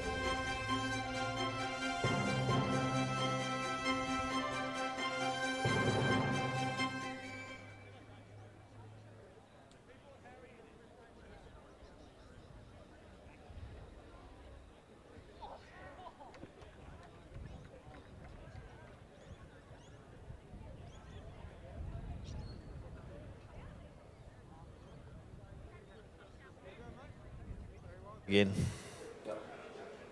Further and a plant. Now it's time for our under-18 females presentation for the shot put competition. And receiving the bronze medal with a best distance of 11.05 metres from South Bendigo, Amber Fox. Receiving the silver medal with a best of 11.37 metres from Box Hill, Hannah Plant. Now Victorian champion and gold medalist with a best of 11.63 metres representing Sandringham, Isabella Ferber. Well done to Amber, Hannah, Isabella and all the competitors in the women's under-18 shot put competition.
Seven running 15.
Any for the same club? No.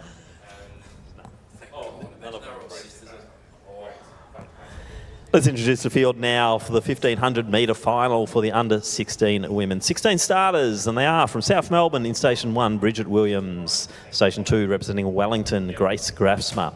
Station 3 from Box Hill, it is Millicent Fraser. In 4 from Eagle Hawk, Millie McIntosh. Station 5 from Box Hill, Annabelle Roberts. In 6 from Old Melburnians, Jasmine Hume. Monique Williams from Box Hill lines up in 7. Next to her, Tilly Williams from Mentone. And completing the Williams quartet in Station 9 from Ballarat YCW's is Lenny Williams. In Station 10 from St Kevin's, it is Claudia Tierney. In 11 from South Bendigo, Chelsea Tickle. Zoe Clark from Yarra Rangers in Station 12. Sana Jayasinger from Athletics Essendon in 13. Rose Jarvis, Diamond Valley in 14. Grace Partridge from Sandringham in 15. And Priya Diol from Box Hill in Station 16. They are your starters in the final of the women's under 16 1500 metres.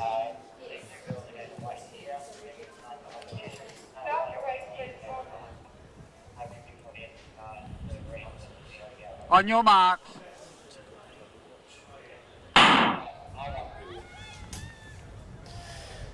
So a bit of a blanket start there, Mitch. We'll watch for Chelsea Tickle in the red of South Bendigo. She's likely to get out early and go hard. Also, you're seeing Bridget Williams from South Melbourne being tucking on the inside there in lane 1. Grasma also prevalent early in the white of the Wellington club. So one of 4 Williams, as you mentioned, Tim, so we'll certainly be looking out for that at the front of the field, but they string themselves out nicely, maybe learned a thing or two from the race beforehand. Don't want to get too bunched up and put the foot on the brakes early, so this group will work well together, try and spot each other a little bit of distance where they can. It can get a little bit choppy in the middle of this pack, but we've got a string of 4 women out in front, happy to pick up the pacing early, which you love to see in these sort of championship races. So this group now, Tim working through, a couple will move through the middle of this towards the front, but out in front, who you'd mentioned earlier, was Tilly Williams. Yeah, so Tilly Williams leads the way. Tickle, Grasma in next position, and then Hume's coming through. She's alongside Monique Williams, Bridget Williams just behind her. So a good opening start there for Tilly Williams. She likes to get out early. She hugs that rail, but Tickle sitting in that great position. Grasma just sitting behind her. So Grace looking quite relaxed there and sitting in the 3rd position. A little bit of a gap then to Hume. And we're seeing the next 2 Williams in Monique and also Bridget in next positions. You've done very well there, Tim. So as you mentioned, Hume might be the one to try and bring the rest of this group up to this leading trio, but she finds herself in a slightly precarious position with nobody behind her willing to come up and join her in this front group. So out in front at the moment, this trio is working seamlessly, incredibly well together. Grafsma, Williams and Tickle. As this group will just continue to try and stretch the pace early here. They'll come up to 800 metres into the race in 200 metres time. So Hume now makes her way back to this group behind her, and they leave the trio out in front, and now it's Grafsma who has enough at the back of this. She wants to put herself right in the thick of it, right in the middle of Tilly Williams out in front. So nice little moves from Grasma there. I think she's grown an inch or 2 over this summer, and Grace really got those long legs just striding out. Now we've got the issue there of, I'd say, the 2 Williams in Monique and also Bridget just sitting behind Hume, and they're allowing that gap to the lead 3 just to grow and grow. I think one of them's got to take the initiative and go past and move forward if they want to be in with a chance to reach the podium. So out front it's Tilly Williams leading the way, Grasma and then Tickle in that order. A gap of 20 metres now, and I think it's Monique Williams the one who wants to make the move, but now we see Bridget Williams in the South Melbourne uniform also start to move up. If they want a position up there, they've got to push forward now. So got to be able to make a risk or take a risk here, this group behind, because at the moment this trio out in front just seems to be moving away ever so slightly. So they'll just stare at the back of Tickle and see whether or not they can get up there. Grasma right on the outside shoulder of Williams. She made a move up this home straight for the second last time. You'll see them. And as they round their way in now, this will be the second last time of asking. So Williams still out in front. She's been out there the whole way. Grasma just breathing down her neck at the moment. Tickle behind her. And you've mentioned a few times now, Tim, this group behind will have to start start to move here in order to put themselves into a medal position, but Tickell will be hard to catch. So Williams is going to lead it at the bell. Grafsma just on her outside shoulder. No, she's had enough now. She'll go through. Tickell to Williams, and now we start to see the moves. So the action really starting to take place now, but lead bunch of three. It's a matter of Tilly Williams hanging on now. Another interesting thing for this chase group will be that 4:45 qualifying standard for the national championship. So that next three probably in line to try and nab that time if they haven't got it already. But Grasma and Tickle, I think Tickle's now looking quite strong as she goes round and starts to leave Tilly Williams behind. Hume in next position, then Monique Williams just to the outside of Bridget Williams. They're in 5th and 6th position. So Grasma in no mood to give up the inside rail. She's going to make Tickell do all the work to try and get around on the slingshot. So Grasma pushing out Tickell just ever so slightly. 150 metres to go here for a state championship. Williams a little bit further back in the track. She'll battle on to hold on to a bronze medal because that group behind her is starting to lurk. Out in front now though, Tickle moves the way around Grasma. Grasma's still on the inside of the rail though. Tickell goes a little bit wider, puts her head down now, asked a few questions, gets no answers. And Tickell will move away up this home straight and crown herself the state champion over the 1,500 metres, just over that 4:40 marker. She salutes as your champion. Grasma there in second, and the brave running efforts of Williams will be rewarded with a bronze medal, and she'll take it out there. Hume now coming through for 4th. Another Williams there in 5th, and you wouldn't believe it, another Williams in 6th as the rest of this field now makes their way down to the line. But impressive racing there from Tickell. Bided her time. Looked like maybe she was tired at the midway point of that race, but just proved herself to be the best of the field. Yeah, so Chelsea Tickle positioned herself beautifully the whole way through. Good running also, obviously, by Tilly Williams led the way most of that journey, and also Grace Grasma looking very strong. So great racing once again, and these 1500s really setting the world on fire here at the moment at Lakeside amidst the great racing to get us started. Let's go down now to the presentations. So if Lucy can get the boys back in order for our presentations, and it will be for the men's under 15, 1500 metres.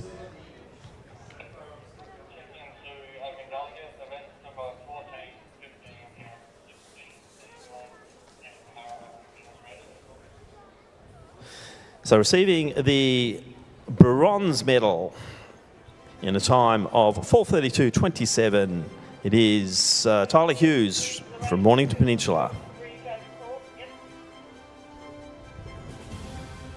Our silver medalists in a time of 4:32.27, so same time but separated by the judges. It is Alfie Webb. Our gold medalist and a Victorian state champion in the under 15s with a time of 4:31.96, representing South Bendigo, Tyler Finch.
start lining up at the brake line where your lane one would normally just run straight on. Rather than there, we'll start over there, start at the lane one, yeah. No, that one.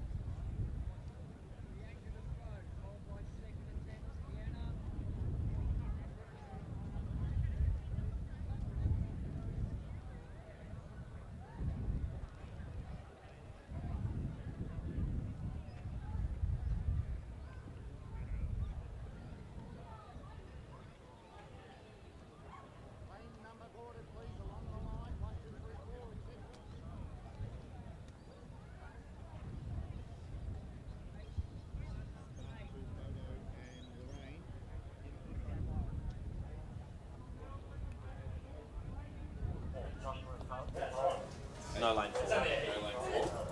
Josh Cronin.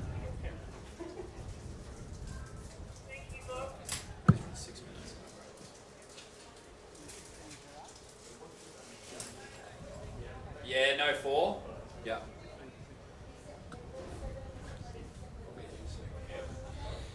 So behind the blocks, or behind the start line, I should say now on the back straight, is heat 1 of 2 in the men's under 16, 1,500 metres. The top 5 in this will go through automatically to the final and spread across the 2 heats. The next fastest 5 times will join them from there.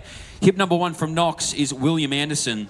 Hip number 2 from Essendon is Miles Thompson. Hip number 3 from Nunawading is Shivan Hederachi. In hip number 5 from South Melbourne is Jasper McKinnon. Hip number 6 from Glen Huntley is Jack Lana. Hip number 7 from Mentone, Riley Sullivan. Hip number 8 from Williamstown, Finn Kane. Hip number 9 from Sandringham, Henry Ainley. Hip number 10 from St Kevin's, Josh Lewin. Hip number 11 from the Yarra Rangers, it's Mitchell Poynton. Hip number 12 from Glen Huntley, it's Austin Lambert. And rounding it out from Nunawading in hip number 13 is Oscar Wright. These are all your competitors here in heat 1 of 2 in the men's under 16, 1,500.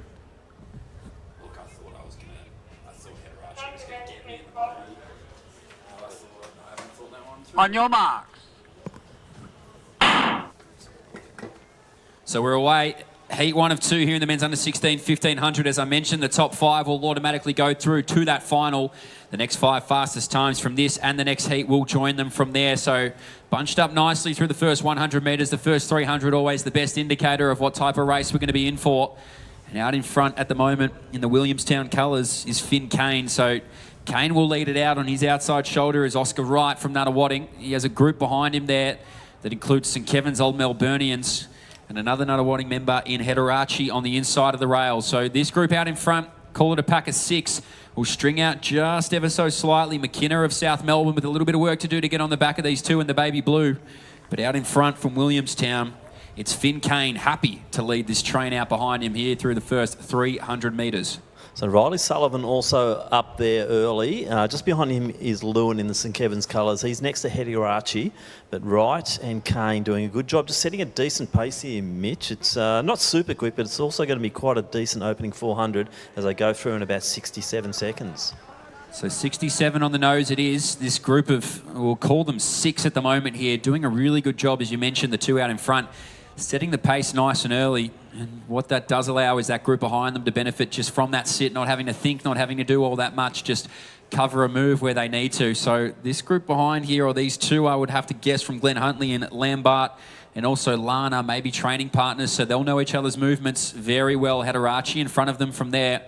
But it is still Kane out in front, so he has absolutely no qualms in leading out this group here in heat number 1 of the men's under 16, 1,500, and that pace has been kept up through the middle stages of this race. Yeah, it's actually our 2 top seeds leading the way at the moment. Sullivan, he's got pretty good form coming into this race, and he's sitting beautifully on the rails there. Hederachi's still doing a great job with Lewin. Lana's another one to watch out for, so Jack Lana just sitting nicely at the back of that bunch. So this group now will be aware it's 5 through automatically, and they'll all be doing the mental maths at the moment as they make their way up this back straight. So they'll have a rough idea of who's run what time and where they might be. Hederachi now wants to get on the shoulder of Wright. Kane out in front. So these 2 uninhibited at the moment. They've had the race all their own way. Hederachi now might lead through a group behind him there too. You mentioned Wright has a little bit of work to do up this back straight now as these 2 men from Glen Huntley Well, they'll try and put themselves in that top 5 position. Good move there from Hederachi because he needed to bridge that gap. Wright's looking so comfortable sitting on the shoulder there of Kane, and looks like he's just trying to cover every move that might happen. So he's making it hard for Hederachi. He's got to go out and around, and Oscar Wright just doing a really good controlling job in lane 1.5. So lane 1.5, not the worst place to be, so long as you're not out in lane 2.0. So Wright's happy to just sit on that shoulder, one out, one back. Hederachi there in third. Kane being so smooth out in front. So this group of 3 can work really well together if they're smart about it. Trying to get in on that action now at the moment from Glenn Huntley is Lana. So Lana makes his way around there, the shoulder of Sullivan. That's 1, 2, 3, 4, 5. Sullivan the cutoff at the moment. Behind him there moving is Lewin. And a little bit further back there is Lampard. So they'll know where they need to be. This group of 4 starting to get a little bit of a gap there. Hederachi, you mentioned Tim made such a smart move. And now this 4 will start to move away. And I think Lana might be one to watch for, but we're seeing Wright just now starting to make his move, 300 out. That was to be expected, but I'd be watching for Lana now to go up a gear or 2. Hederachi's just getting his cadence up a little bit more. They're getting the turnover really happening, and I think the race for that minor medals is really on now, but Oscar Wright's looking the goods as he goes through 200 out. So Wright knows exactly where he needs to be. This group of 5, though, this is where we need to look for. So Lambert wants to try and get himself up into an automatic position through to the next round. Out in front, though, from Nunawadingo, he put his foot down and said, come and get me if you want me. Oscar Wright now, he knows where he is. The head check there from Kane. He wants to see how many people are around him. Lambert now gets on the shoulder there of our man from Mentone in Sullivan. So Sullivan got a little bit of work to do. This group now behind, they're not going to catch Wright, but here comes Hederachi, Sullivan, Lambert. They want to get through automatically. Hederachi might get nose just there. Oh boy, so the top 5 were the automatic spots. And Wright put himself in a position to be nowhere near it and take that one out. But that group behind him, it's a dangerous game of cat and mouse. It certainly is, but I think Sullivan might have just snuck in for that 5th automatic spot. But going by times, I'd say that you will see Lambert getting through as well. But we will wait for Results Hub because that was a very honest race out there. As we see McKenna coming through, and also Anderson from Knox with one more competitor to come through. So top 5 to go through, next 5 best times, but 4:20 thereabouts the winning time for that event. As we see the Sandringham runner here in Henry Ainley. He'll be final finisher here in heat 1 of 2.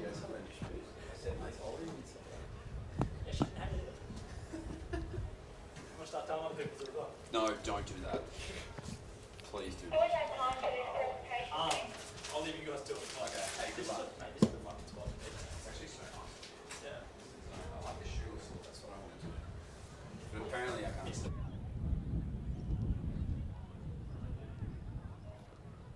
we're now doing attention back to the infield, and it will be the presentations for the women's under-16 metres. The third place in the time of 4:47.84, representing their time, Tilly Williams.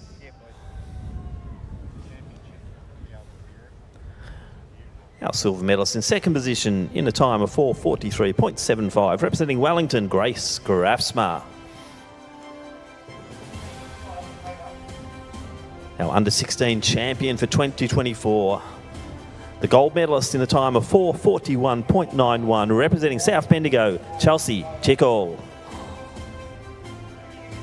So a great race, and congratulations to all competitors in the women's under-16 1500, as Mitch will now call the line-up in heat number 2 of the men's under-16s. All good. So behind the line now, as you mentioned, Tim, it is heat 2 of 2 in the men's under-16 1500. You saw what happened there in the opening heat, bit of cat and mouse. We'll see if they play that out here in heat 2. Top 5 go through automatically. Next 2 fastest times, or 5 fastest times, join them from there. Hip number 1 from Essendon, it's Sam Meehan. Hip number 2 from Doncaster, it's Alfie Onlay. Hip number 3 from Old Zavarians, it's Fitzy Gilbert. Hip number 4 from Doncaster, Harry Maddox. Hip number 5 from Knox, it's Jet Keeley. Hip number 6 from Shepparton, Kazadi Kadima. Hip number 7 from Albury, it's Blake Morgan. Hip number 8 from Old Melburnians, it's Finn Johnson. Hip number 9 from Essendon, Andre Fior. Hip number 10 from Wellington, Isaac Frost. Hip number 11 from Box Hill, Sejan Diol. Hip number 12 from Sandringham, Maximilian Reeve. And rounding it out with hip number 13 from Mornington, it's William Hughes. This is how they read in heat 2 of 2 in the men's under-16 1500.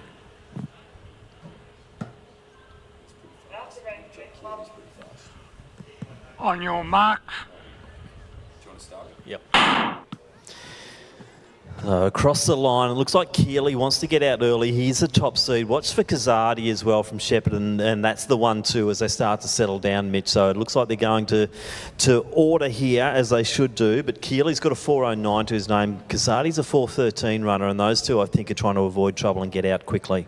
So Jet Keeley, one of the greater names I've heard on an athletics track. He'll make his way to the front of this race, the man from Knox. So as you mentioned, they'll try and avoid as much trouble as possible, particularly in these heats. In a final, you can't control it, but in a heat, you want to try and get through as unscathed as humanly possible. So Keeley on that inside shoulder, he'll bring through a big group behind him there. As you mentioned, these are the fastest in the field, so they won't mess around. The rest of this field will know exactly how fast they've run and where they need to be. So this group of 5 has already started to gap out a little bit. The man who's going to do the chasing is Finn Johnson, sitting there in 6th. The Doncaster athlete on the back shoulder, and Onlay knows that he just needs to be around that marker, and maybe he can get dragged through fast in his own right. But the group in front of him there do have some very impressive personal bests. So just approaching the 400-metre mark now in 66, so that's a good opening 400. Great to see a couple of our regional athletes in Kazadi and also Blake Morgan from the Albury Club. He's had a very good season so far, Blake. But I think a bit of a breakthrough season for him, and we're seeing him running very competitively. That top 5 looking pretty solid there. A little bit of a gap then, I think, to Johnson in next position, but they are starting to stretch it out a little bit. Kazadi now takes the pace with Keeley in next position. Then we have Morgan, and then Meehan from Essendon. Don't know too much about Sam Meehan, but he's really running this quite nicely. And the Doncaster runner in next position, and that is Harry Maddox. So this is absolute clockwork out here at the moment. As you mentioned, our regional runner's doing most of the work. Kadima out in front there. He's going to lead it from Jet Keeley. A little bit further back from him on the clip of the heels is Blake Morgan. So Morgan happy to sit there in that 3rd position. 4th is Meehan.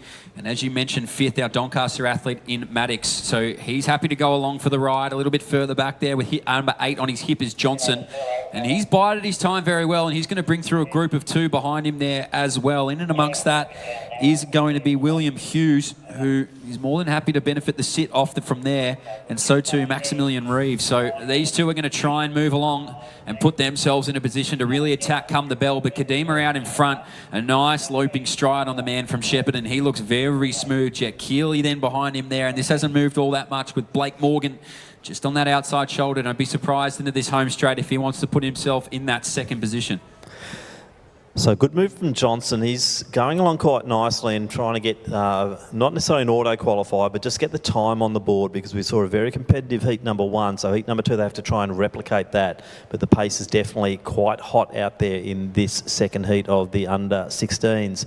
Kadima still leading the way. Keeley, then Morgan, Meehan, also Maddox. Then a little bit of a gap to Johnson. So Kadima out in front, looks like he could blow out some candles. He's not trying at all at the moment with 400 metres to go. Looks so smooth. Jet Keeley there in 2nd as the rest of this pack now starts to move through. So if you're not going to be in the top 5, you've got to race for that time. This 4th and 5th position, though, is certainly up for grabs. The man who's been biding his time the best is Johnson, and he's going to start to move ever so slightly up from there. So he might find himself in a nice position. This group of 3 out in front with Kadima at the helm of it. He's moving well. Jet Keeley there sitting in 2nd still. It's Morgan Blake in 3rd. A little bit of work to do, but he knows he's in that 3rd position as now our man from Doncaster, and Harry Maddox puts himself in that 4th spot. So this 5 will do everything they possibly can over this final 200 metres to put themselves in that automatic qualifying spot, and Kadima has done it the best of them all. The big man from Shepparton, he moves into this home straight, Tim, and he is looking good. Yeah, so a lot of interest now with Johnson and also Hughes, but Johnson might take a scalp or 2 as they come into this last 100 metres. Hughes has just got to keep pushing on for time as Kadima just starts to take the pressure off, as we see Morgan go past Keeley. As I said, very strong, tough runner is Morgan from Albury, but Keeley knows he's in there, so he's just going to ease it off and save some gas for tomorrow. Kadima takes it 4:19, similar finishing time to the 1st heat. So Maddox, also Meehan through. Johnson, then Hughes in next position.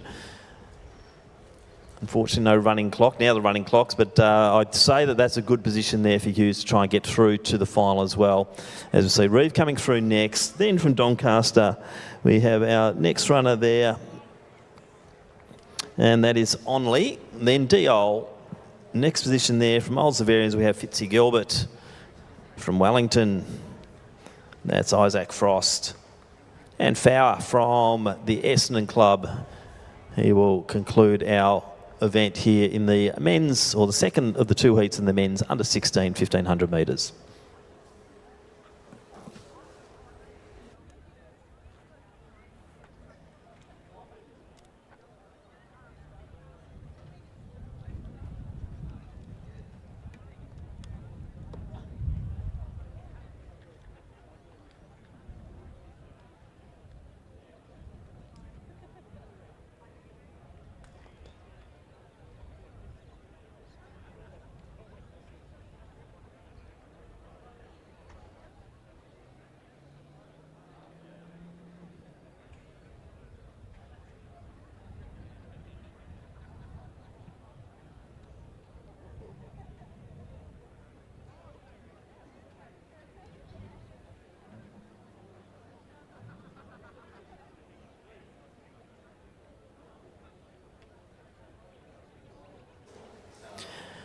We now move to the final of the women's under 17 1500 metres. There are 16 starters.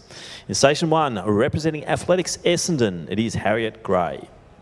In 2, from South Melbourne, Poppy Donaldson. Amelia Rossi from Williamstown in lane Station 3.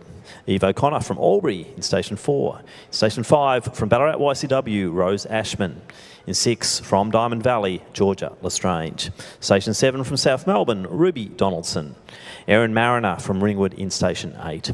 Station 9, from Eureka, Lucy Jones. In 10, from Bendigo University, Abby Reid. In 11, from Athletics Essendon, Rosa Barbanti. In 12, from Ringwood, it's Amelie Shearer. Station 13, from Diamond Valley, Luella Wood.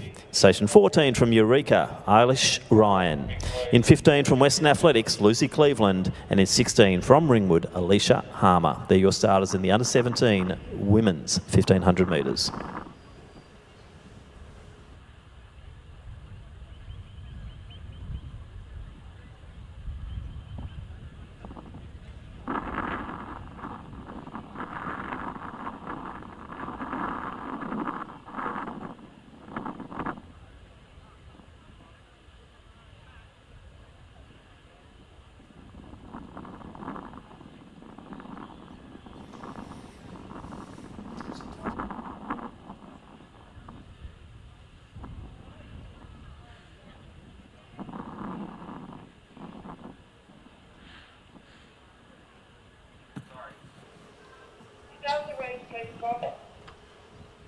On your marks. Thank you. So underway now, Mitch. Very competitive field. Obviously, Lucy Cleveland, a bit of a standout in this one, but we've got some great talent like Ashman, also Mariner, Lucy Jones, the 800-metre runner, and another new one on the scene here, Abby Reid, I think has taken the lead at the moment from Bendigo University. Had a great run at the country championships up at Ballarat.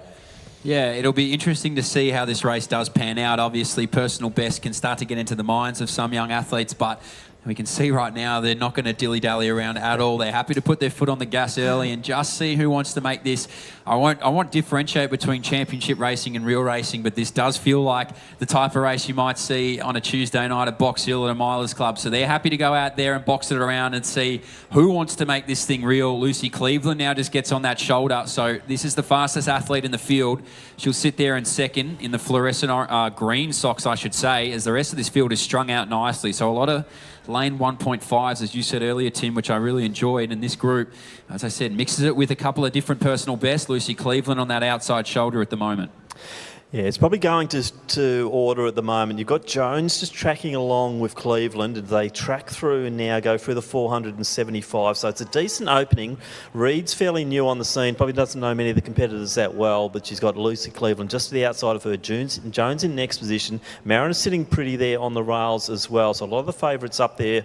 Ashman's another one to watch out for. You can see one of the Donaldsons also, well, it's probably two of the Donaldsons might be up in that lead pack as well at the moment. So really it's all happening at the moment. There's about 8 or 9 in it, Mitch. It certainly is. It seems to have slowed ever so slightly over this last 150 metres, so happy to let the likes of Lucy Cleveland ride into this race at the moment. But it's interesting, who does have the best kick? It'll be interesting to see what can develop over this next 400 metres, whether they let it get to that or whether they decide to stretch it out and just see who can be there towards the back end of this race. So you mentioned it really well. Jones still leading it out in front from Cleveland.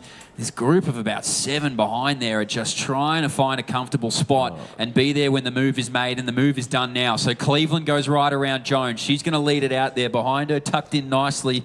That's Jones in second Jones position, now. and then the pace comes off again, and Ashman comes back. If anyone's going to take Lucy Cleveland's scalp today, it could be Jones, I'd say, because she has probably got superior 800-metre speed.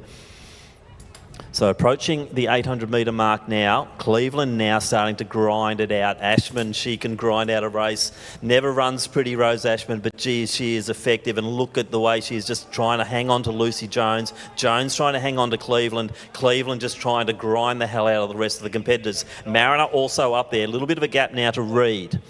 Now it's really starting to play out, Mitch. So this group of 4 now starts to stretch away, but 4 doesn't go into 3. So we'll have to wait and see what can happen over the closing stages of this final 600 of the 1,500 metres. It's Cleveland leading it out there from Jones, you mentioned. Ashman is so tough. She will not let this separate. That invisible elastic band we talk about in distance running, it's going to be very hard to snap for a minor medal. So out in front is Cleveland. Jones sitting on the shoulder there. Ashman sitting in 3rd. It's a very interesting group here coming in with 450 metres to go, and they'll start to crank the gears ever so slightly. It looks like Cleveland's just taking a quick look at the time and wants to know exactly where she wants to be, and she'll start to move it out now. On the back of its Mariner, 400 metres to go.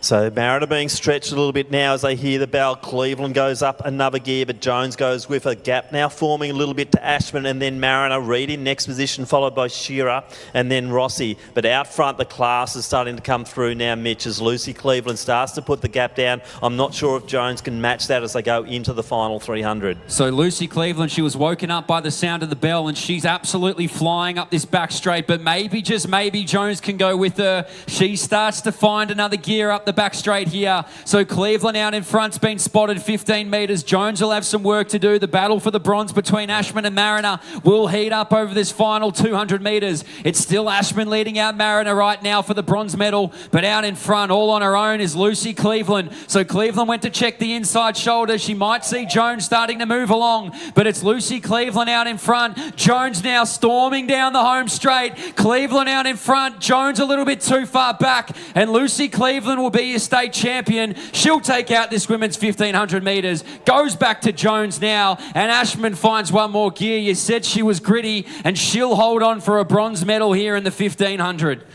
Sensational racing. Mariner now comes through for 4th. Back to Reed, who was brave early. But Lucy Cleveland did enough. A fast finishing Jones came close, but she'll be crowned the state champion for the women's under 17 1,500.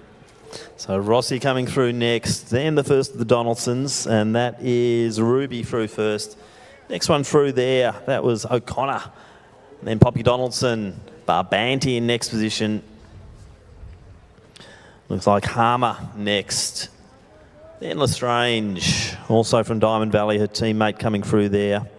And that is Wood.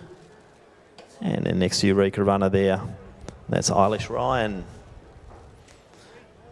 So exciting race, that one, as we're seeing some great 1,500s already here tonight, Mitch, and that was certainly a good race. Oh, that was an absolute classic. You know, Lucy Cleveland was just waiting for the sound of that bell, and then once she heard it, she was off, and it was hard to chase. Jones, though, admirable up that back straight, was the only one to really get a pursuit on our Western Aths athlete, and nearly got there too. So Cleveland holds on for the gold, but Jones will certainly be one to watch as we start to get into this national calendar approaching here in March and beyond. But sensational racing. They're following on from what we saw last night in New South Wales. The 1,500s are all up and about at the moment across Australia. And that women's under 17 final was absolutely one of them. On the track now, on this back straight, we'll follow suit for the under 17s. It's our men's under 17s, but it is heat 1 of 2. So there'll be 5 through automatically. The next 5 fastest times across both heats will join them from there.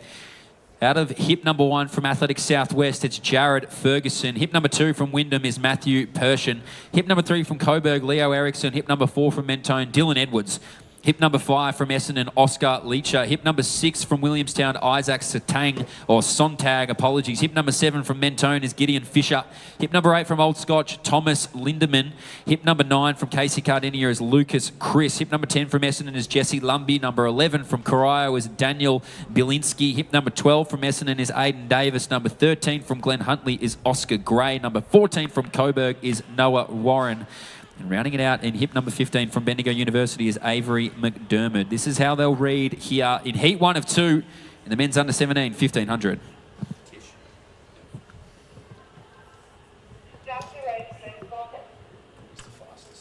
On your marks. So, whoa, nearly away. We'll come back. A rare sighting of a double gun in a 1500. We'll wait and see what for. Heat 1 of 2. Toey to be in that top 5 early.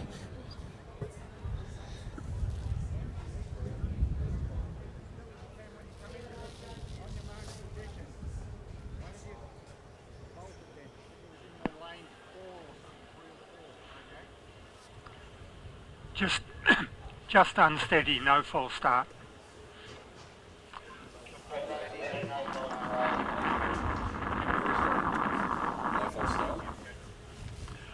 On your marks. So away cleanly, no false start there. Every man still in this race. 1 of 2 these heats in the men's under 17, 1500. Lucas Kish, one to look out for, the Casey Cardinia athlete. He's got the fastest time in the field, so absolute chaos ensues across the first 100 metres. The scariest part of the 1500 without a doubt. You can deal with lactic, but a spike in the shins never feels too good. So they'll just start to slow it down, make it a real championship affair. And if this follows through for the opening lap, you can guarantee the last 600 is going to be absolutely blistering. So we'll try and get a look at him. Kish, he's going to run out in lane number 2. He's got compatriots even wider than that. So this group is happy to just hold it up. Let's see who wants to get to the front, because I can guarantee you one thing, the fastest in the field won't want to be there too long. No, so Kish just sort of playing with the field. McDermott, one to watch. He's not too far behind and sitting in good position. Lindemann also looking quite solid in the Old Scotch uniform. So the Kish just dictating pace. McDermott just happy to sit there at the moment. So through the opening 400, it'll round out to about 70, 71 seconds. So every man in this field capable of being able to rep that. The middle of the pack now getting slightly restless. So you'll start to see them move from the back to the middle and try and get to the front. Kish out in front. Lindemann, you said they're doing well to block the rest of the field behind him. They're sitting in that second position from Bendigo University. And it's Ferguson who's moving through quite nicely as well. So the middle of the pack members do start to push towards the front. But Kish, he's got himself 3 metres of room. Yeah, we saw a sensational 1,500 metres last night in Bankstown, and this Lucas Kish is a name to watch out for. I don't often talk the juniors up too much, but just watch the form and the style of this young man. He's certainly launched onto the scene this season, and Kish is just a beautiful-looking middle-distance runner. As we see Ferguson, I think that's Ferguson who's come around the outside there. Yep, it is the Southwest uniform. So Warrnambool will be going crazy right now as they watch this live stream, and as I know they always do in Warrnambool. And Ferguson sitting beautifully there in that second position, just behind Kish. McDermott, he knows what he's doing out there. Avery McDermott, what a great runner he is as well, representing the Bendigo Regiment with the Bendigo University kit on as they go through. 2:20, so another 70-second.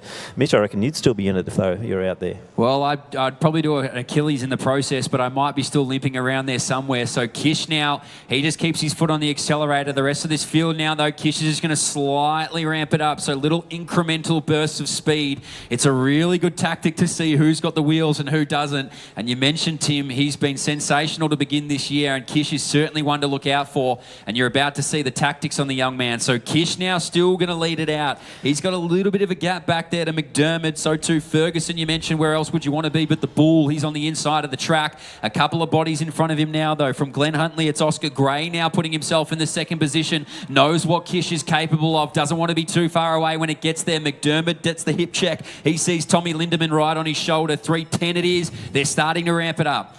Another one to watch for might be Lumbey. He's the Athletics Essendon runner, been running so well at Miles Club this season, and Lumbey knows how to finish off a race and he knows how to win a race too. But Kish just controlling Gray. Next position McDermott, then Lindemann. Now we're seeing Lumbey just wind it up and going past Ferguson.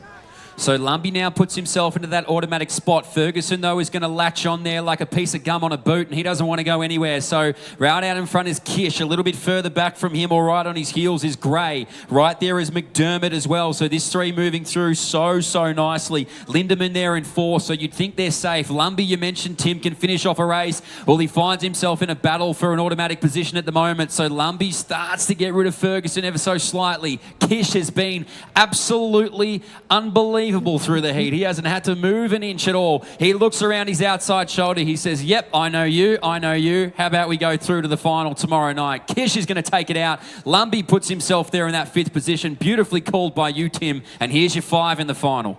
And Ferguson also, I think Ericsson might have been next position.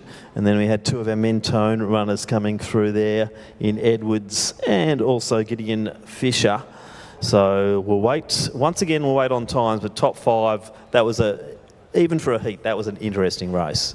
Well, plenty of tactics. It was really interesting. I mean, obviously, like we've said, Kish was the fastest in that field, so sometimes that can be dictated towards them, but I feel like he played a really interesting game of cat and mouse at about 700 to go and then managed to just string them out along there, but there's no greater feeling than looking to your left and right, knowing you're going through to a final. So they did what they had to do at the front of the field. Lumbey did well to put himself in that 5th position and automatically book his ticket there tomorrow night, and now we'll have to wait and see who else joins them. So speaking of joining them, it is heat 2 of 2 of the men's under 17 1500 on the back straight at the moment. 5 automatic, next 5 fastest time. You know the drill, I don't have to tell you twice. Hip number 1 on the inside of the track from Glen Huntley is Brady Ryan. Hip number 2 from Diamond Valley, it's Ethan Armstrong-Bourne. Hip number 3 from Glen Huntley, it's Kane Hill-Kima.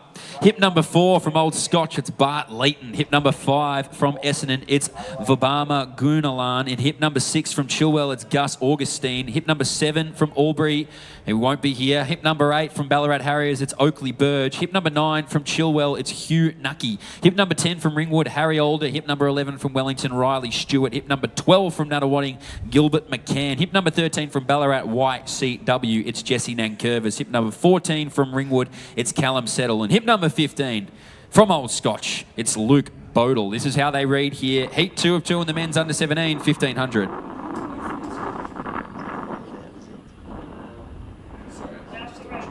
So no number 7. On your mark, Thank you. stand back please. Yeah, I'm loving that, 337. Just watch your toes. On your mark, B50. So a clean start here. Heat 2 of 2, the men's under 17 1500. We'll let them find their feet, find their timing. The one to watch in Old Scotch colours is Bart Leighton, so he'll be in that red on the inside of the rail already early, which we love to see. Chilwell's Gus Augustine, I think he's going to be the one to take it up. So 2 men from the Bellarine might try and get to the front of this race. Stretch out the likes of Bart Leighton behind them there. The big pack behind is absolute chaos, will allow them to find themselves a position in this men's under 17 1500. So they'll move out to lane number 4. They'll high-five Tim along the way just about as they all check around, want to see who they know around them and where they might be. But leading it out in front at the moment and feeling happy to do so is Augustine. And here comes Bart Leighton. He's on the outside shoulder of Callum Settle.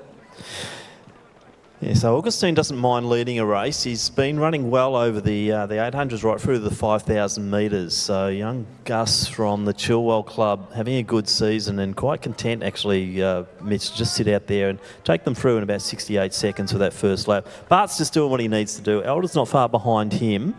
And the next of our Ringwood runners isn't too far behind as well, and that is Callum Settle. So they're really settling beautifully at the moment. I think that is Hilkema from... No, sorry, Hilkema's just sitting back a little bit midfield at the moment. And we can see Armstrong-Bourne, he's got the traditional white hat. He's sitting in midfield in the Diamond Valley colours. So they were about 68 seconds through the first 400. So times are important here because this isn't just a straight final. So that next 5 qualifying markers will be aware of 70 seconds, 2 70-second laps it was in the first heat. So they'll know exactly where they need to be. Gus Augustine, you mentioned, happy to lead things, and why wouldn't you at a pace like this? So Augustine going to string them out. Bart Leeton, he looks so smooth out there, does young Bart Leeton. He knows this track. He knows how to win them. And he's looking very, very comfortable. Outside shoulder settle gets the benefit of being able to follow along with him. Ryan on the inside there too. So if you can keep yourself on the railing as long as possible, you're in a good position. And it's a group of about 8 to 9 athletes. Only 5 go through automatically. The next 4 will try and push through hard to get in there.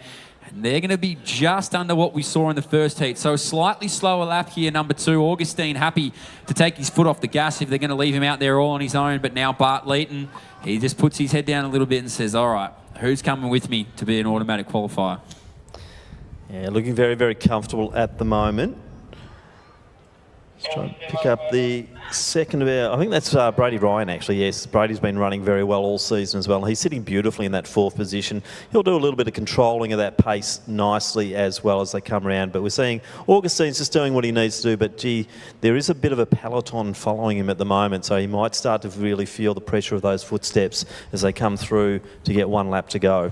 Yeah, and I certainly thought this carnage would have been broken up by now, but all of them are trying to put themselves in a position at this bell to be in a comfortable spot. So you can even see Bart Leeton just checking around him, mates, to make sure that he stays out of trouble. The only one to do so thus far is Augustine. So now they'll ramp it up. 3:12 it is here now. How many men can separate themselves to be in that top 5 and the rest of them get through on times? Augustine out in front from Leeton. You mentioned Brady Ryan on that inside shoulder. The man who hasn't moved even an inch from them is Callum Settle. He'll have his work cut out for him up this back straight, but he's going to move right on the shoulder of Bart Leeton, and let's see what the rest of this field can do as they now go after Gus Augustine.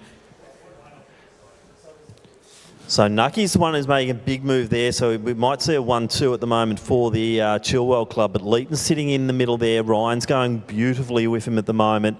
This is going to be a very interesting finish. Riley Stewart's one to watch as well as he's going around the outside. So the Wellington colours, Leeton's just sitting on the rail, quite happy to do so, but he might be in a little bit of a danger as they come through in because there's a lot still coming at them. And Augustine just holding on beautifully. Riley Stewart leading the way. Ryan also, yes, we've got Nucky in there. I think that's Elder coming to alongside Leeton. Leeton needs to pick it up a bit. Stewart will take it. Top 5 go through. I think it will be Callum Settle just to the outside, then Elder in next position. And then I think that was the Ballarat Harriers, Oakley Burge next. So 4:15, pretty smart times. I reckon a lot of those kids will get through. Yeah, I think we'll have a big number of them get through from that second heat. Nervous moments for Bart Leeton towards the end there. It looks like he knew exactly what he was doing, but from up in the booth, it looked a little bit tense with 50 to go, but just stretched away to do what he had to do. So a faster heat the second time around. Beautifully said, Tim. I think we'll see a few young men get through from there, but it's always interesting watching these races and seeing what the tactics are going to be. So our men's under-17 final will be sorted. They'll work out the times, but impressive racing nonetheless across both sections here this evening. Oh boy. Do you want to intro this one? Oh, you're going to do the press. So before we go to the next 1500, let's do the presentations for the under-18 men's long jump. And with a best of 6:41, receiving the bronze medal representing the Whittlesea Athletic Club, it is Seletic Maxim.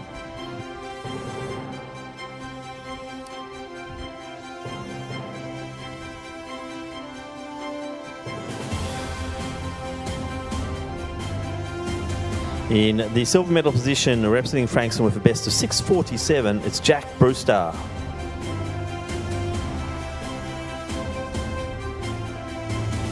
Now, gold medalist and Victorian State Champion for 2024 with a best of 6.74 metres, representing Athletics Essendon, Ravine Alvis. So congratulations to all competitors in a great competition there in the men's under-18 long jump. As we now go to the next event, it is the final of the women's under-18 1500 metres. We have 15 starters. Representing Ballerine in station number 1, we have Susanna Mavramahalis. In 2 from South Melbourne, Isla Mithen. Station 3 from Athletics Southwest, Tavia Williams. In 4 from Box Hill, Cushy Diol. Charlotte Gray from Athletics Essendon is in Station 5. Next to her, in 6 from Diamond Valley, Ali Brooks. Lara Smythe from Wellington Athletics in 7. In 8, Natalie Barr from Ringwood. Deacon's Poppy Niverovich takes station number 9. Station 10, Celestine Debarg Tamai from Mentone. In 11, from South Bendigo, is Genevieve Nihil. Maggie Clatworthy from Athletics Chilwell in 12. Station 13, from Frankston, Imogen Baker. Ruby Baxter from Ringwood in 14. And rounding out the field from Frankston in Station 15, Kyla Schwallow.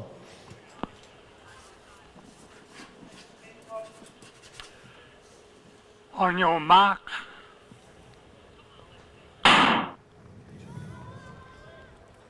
So away cleanly here, and a little bit of movement on the inside there as they start to try and push forward. I think Williams off to a good start there. We'll watch for Brooks to establish a position early. Also, Baker from Frankston should be prominent. Be interesting to see also how Diol, she's got one of the fastest seed times here at 4:30. So Cushy Diol could be one to watch here in this final. And she's just sitting to the outside at the moment, I think, Mitch. I think that could be Williams from Southwest, Athletics Southwest, leading the way on the inside rail. I think you've called that perfectly there, Tim. Sorry. Yeah, I think you've called that perfectly there, Tim. So you mentioned Diol. She's just going to sit a little bit further back. Williams leading it out there. As I think that might be Imogen Baker, who starts to move around the outside. Our 2 Frankston athletes in that. So Schuller was well behind her there. And this group is very wide, so they'll allow themselves some time. Cushy Diol, as she said, the fastest in the field. She's going to sit there in that second position. Another one to look out for is Imogen Baker, who I mentioned. She has a 4:34 to her name as well. So plenty of these women have raced well to begin their 2023, 2024 campaign. I should say 69 seconds, so faster than what we saw in the men's opening 400 metres. So these women aren't messing about. They're going to put their foot down and stamp their authority. And Cushy Diol, one to watch, sitting on the outside shoulder there of Williams. So Mavra Mahala sitting there on the rail. She's in the red. Brooks to the outside of her. Diol just in front. And Williams doing a good job leading and really setting a great pace. But there's not much in this for that top maybe 10 or so, just moving together beautifully at the moment. So I think we're just going to let it play out for this next lap or so. I can't see any big moves happening as this bunch just keeps moving along. But as Mitch said, 69.5 at the opening lap, that is quite fast for a lot of these young ladies. And I think we might see on lap 3, that's where it's all going to start to come to fruition here in this under-18 final. It certainly will. So this next 400 metres will be really interesting to see how this plays out. Obviously, this just about entire field is right in and amongst it. We've only really lost 2 and maybe 4 shortly, but it's now Cushy Diol who goes to the front. So you mentioned 69 is fast. Imogen Baker now starts to follow her too. So does Mavram Elias. She's just right there on the outside shoulder. I think that might even be our athlete from Diamond Valley and Brooks too. So the class of the field now is starting to rise, and they can see the fastest in it just starting to slightly edge away. It's going to be about 2:32 on the clock there for that second lap. So a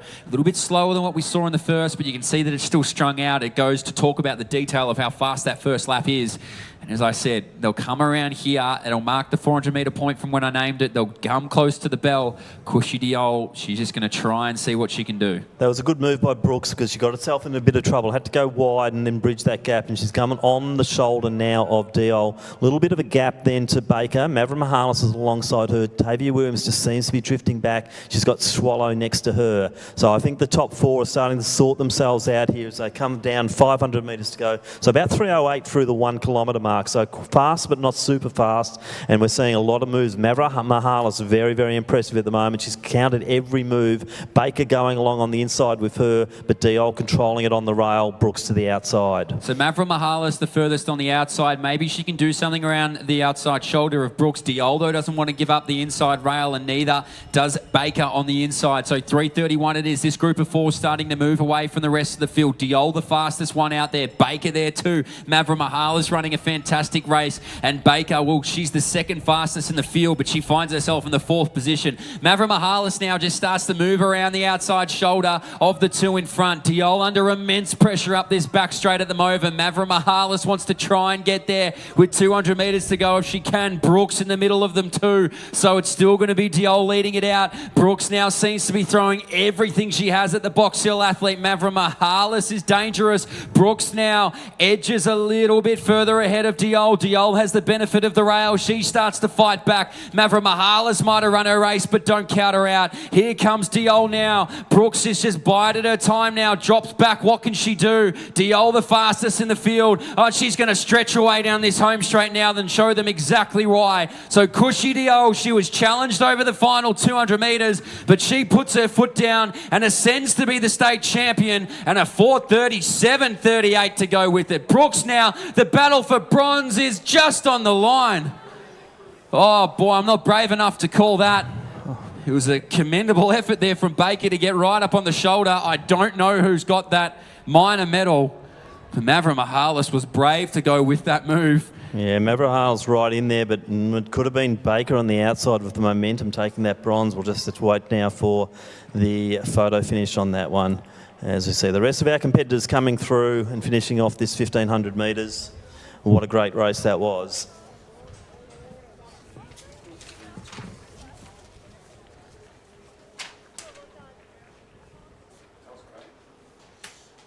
I've got event 15 and 16 and 13. So 13, 15, 16. So back to presentations, and it is time for the women's under 17 1,500 metres. In third place and receiving the bronze medal in a time of 4:45.69, representing Ballarat YCW, Rose Ashman.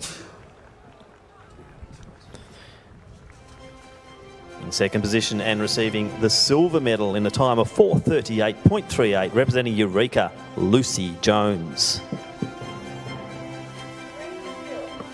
Let's congratulate our state champion, the gold medalist, in a time of 4:37.75, representing Western Athletics, Lucy Cleveland. Fantastic performances there from all the competitors in the very competitive under 17 women's 1,500 metres. Thank you. Who got the nod? Oh, do you know who was bronze there? Who got the bronze? Oh, Baker got there. So just confirming place getters in the previous event, the under 18s. It was Cushy Diol taking gold. Ali Brooks gets the silver, and Imogen Baker will receive the bronze medal.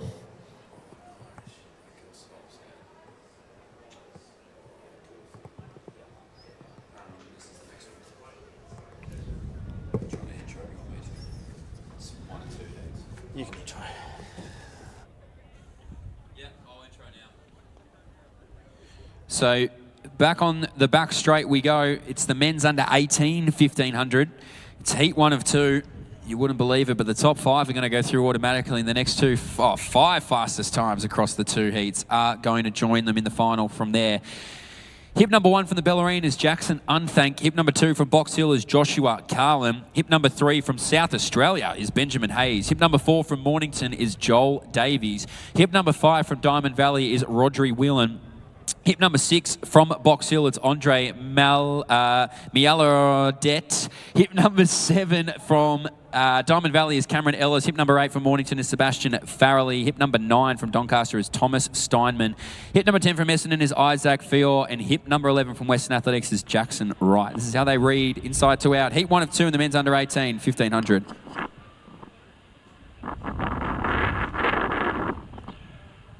On your marks.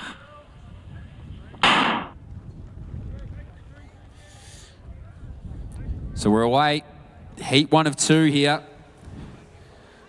We'll let them sort themselves out here early. A smaller field than what we've seen in the previous races. Still split into 2 nonetheless. So top 5 automatic. Next 5 fastest times spread across the both of these heats. We'll join them from there. And a faster pace than what we've seen out here this evening. And they are moving through quite nicely at the moment.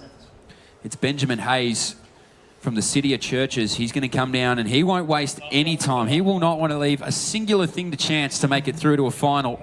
So he finds himself in a position a couple of metres clear from the best of our Victorians. The only one seemingly willingly to go with him is Sebastian Farrelly from Mornington Peninsula. Now, Maladay and also Carlin just start to get a move on the two Box Hill runners. So Carlin's one to watch here. Once again, having a fantastic season, Josh Carlin, and he's just alongside Andre. So the teammates running together. The Western Athletics competitor there in next position, and that's Jackson Wright. But out front, the South Australian in the Saints uniform. And that is Benjamin Hayes. He comes in with a seed time of 4:15, so not our top seed, but certainly putting the field to the test here at the moment, Mitch. Well, absolutely. He's going to make the trip worthwhile. So he finds himself in a position 20 to 30 metres out in front. If they spot him any more room than that, he's going to be a very hard man to bring back. So he might find himself in a final here at the Victorian Championships. The rest of this field now, they would have raced each other plenty of times. So they know the tactics. They know what they need to do. As you mentioned, Maldre now moves around in the Box Hill colours. He's going to bring through his compatriot with him. Another one to watch here will be Unthank from Ballerine, and you can just see him moving beautifully in the midfield. He's got right to the inside of him. Maladay's on the rails at the moment. Farrelly just behind Carlin. And then we got the smaller figure from Mornington, and that's Joel Davies.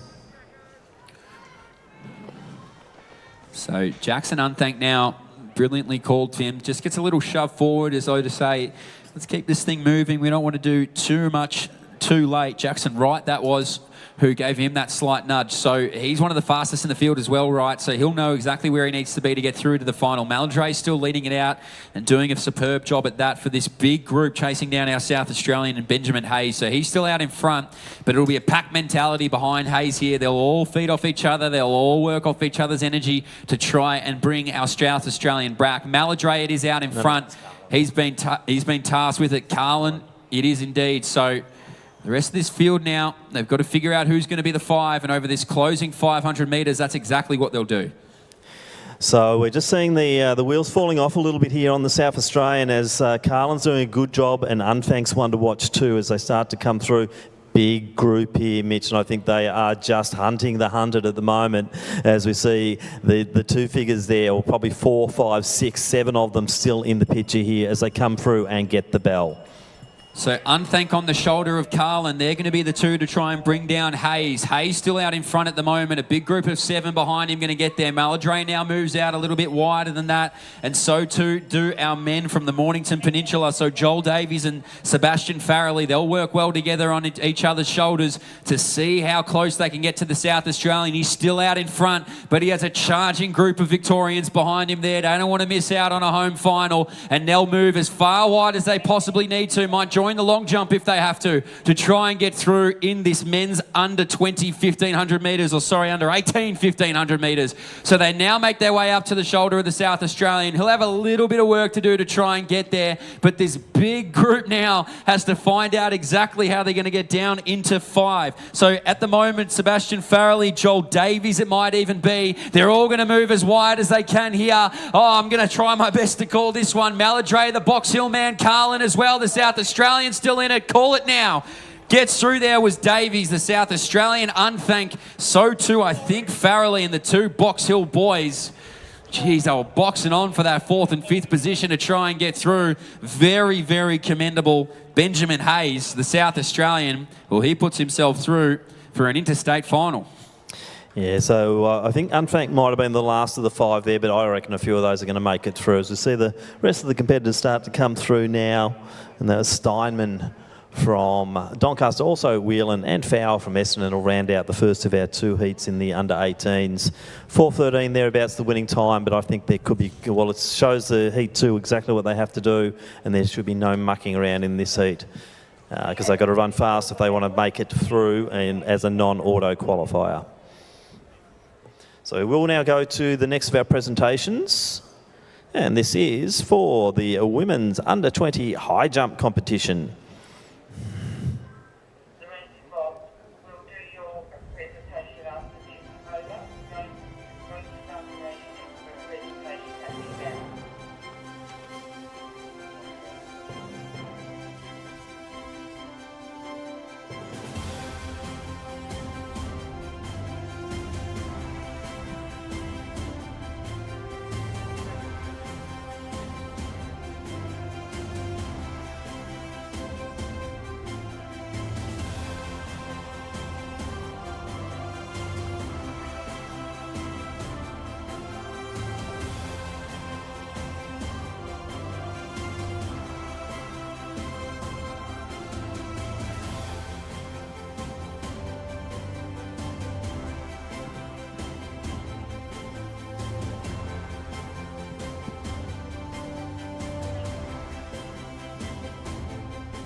apologies. Just clarifying this next presentation. There's a little bit of confusion on our sheet, but it is the under-20 females or women's high jump competition. And what we have, a dual second position receiving the silver medals with a best of 155 best clearance. We have both Sophie Zarafa from Box Hill and Anna-Marie Petrovic from Athletics Essendon.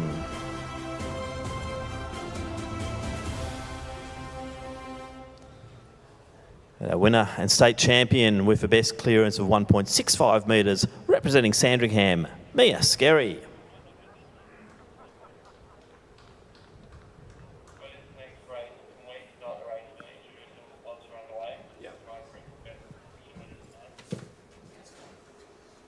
Copy that.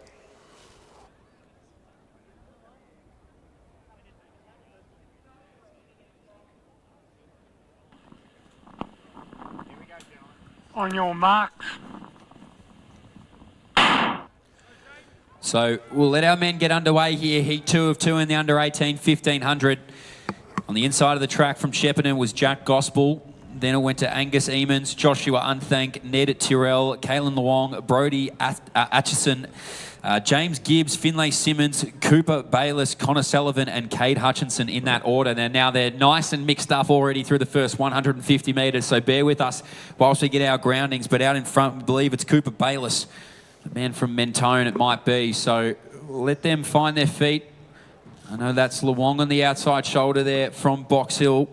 Hard to miss Connor Sullivan as well from Old Scotch. So he sits now in the second position and they'll move right around the outside shoulder to find a spot where they can. And that's Jack Gospel in the full arm warmers, the old 2020 Stewie McSween era. He's going to rep them down here at Lakeside. But this group now, they're moving out into lane number 3 to get themselves there. But they'll find their spot nonetheless in this opening lap. So a reasonably quick start here. It looked relatively slow, but they've gone through 67. Bear in mind they need to run about that 4:13 thereabouts if they want a non-auto qualifier. So still quite a few in the picture here. So it's good to see the young man from Mentone in Bayliss having a bit of a dip out front. He's one of the slowest seeds, but he's certainly setting the pace up beautifully for them at the moment. So one to watch, you would have heard an Unthank name in the first heat. You're going to hear another one in the second. It's Joshua Unthank, one of the fastest in this field. He's a sub 4-minute runner. Not too far behind him either is Cade Hutchinson. And also under that 4:10 marker is Kaylin Luong. So there's a few in here who can really inject some pace if they want to, but they're going to bide them time and wait a little bit here. Jack Gospel now has made his way around the outside shoulder to that second position.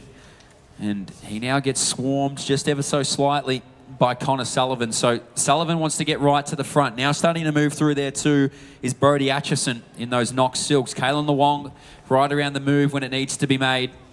And Unthank a little bit further back from there, Joshua Unthank. So he'll know how to get through if he gets himself a clear path, but that's half the battle, is finding yourself a clear path in order to get through unscathed. Cooper Bayliss it is, still leading around there on the inside rail, 2:20.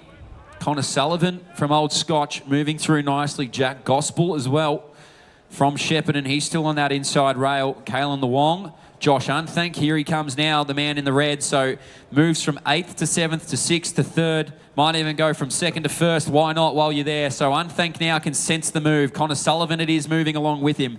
And also beautifully there from Essendon, it's Finlay Simmons. He knows exactly where he needs to be. So a nice competitive race at the moment. Everyone's having a little bit of a dip out front there. And it's good to see that they're just trying to keep winding that pace up a little bit. So the Shepparton runner coming through, and that's Jack Gospel. The Bendigo University runner, and that's Cade Hutchinson. He's one to watch as well as they go into this last lap.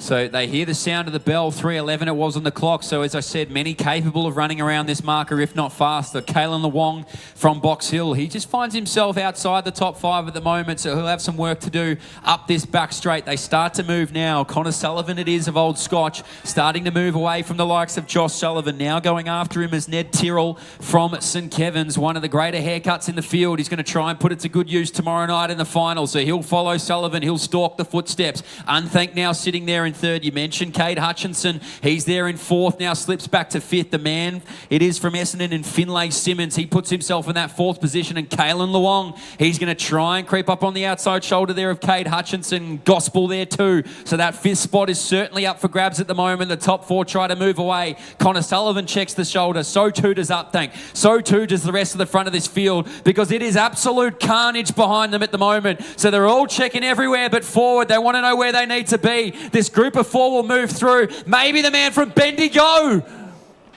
It might be Bendigo. I don't know if he got there in the end. Our man from Shepparton was right there. Kalen Luong too. So once again, fast time as well. So this is going to be very interesting as we go to Results Hub to get the split on those two heats. They both won at about the same time in mass finishes. So I think there'll be a lot of hot thumbs on the refresh button of the Results Hub system. But good running there, great racing. And let's go to our next presentation.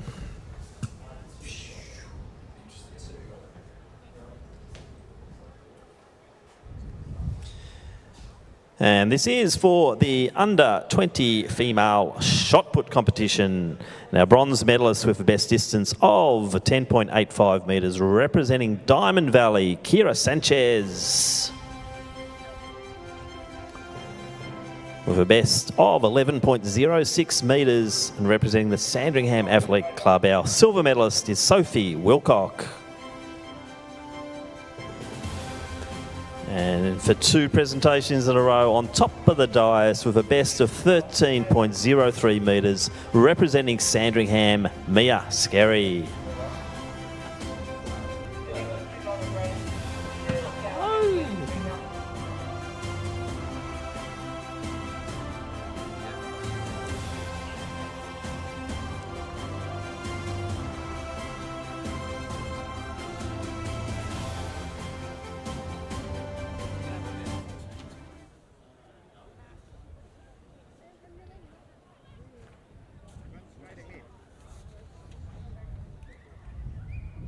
The sheet for this?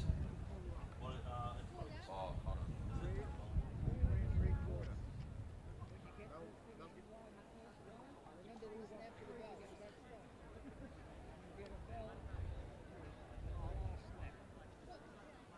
you remember that? Are you good to go? You just got to wait. Yeah. Lorraine, we're ready to go. You're okay.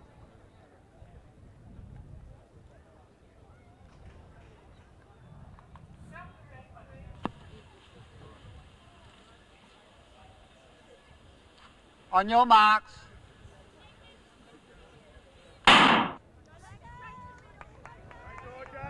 So we're away here up the back straight. It's our women's under 20 and female para championship here over the 1500 metres. We'll call them out. On the inside of the track was Amelie Legue of Old Zavarians and Lexi Guinea as well in that under 20 event.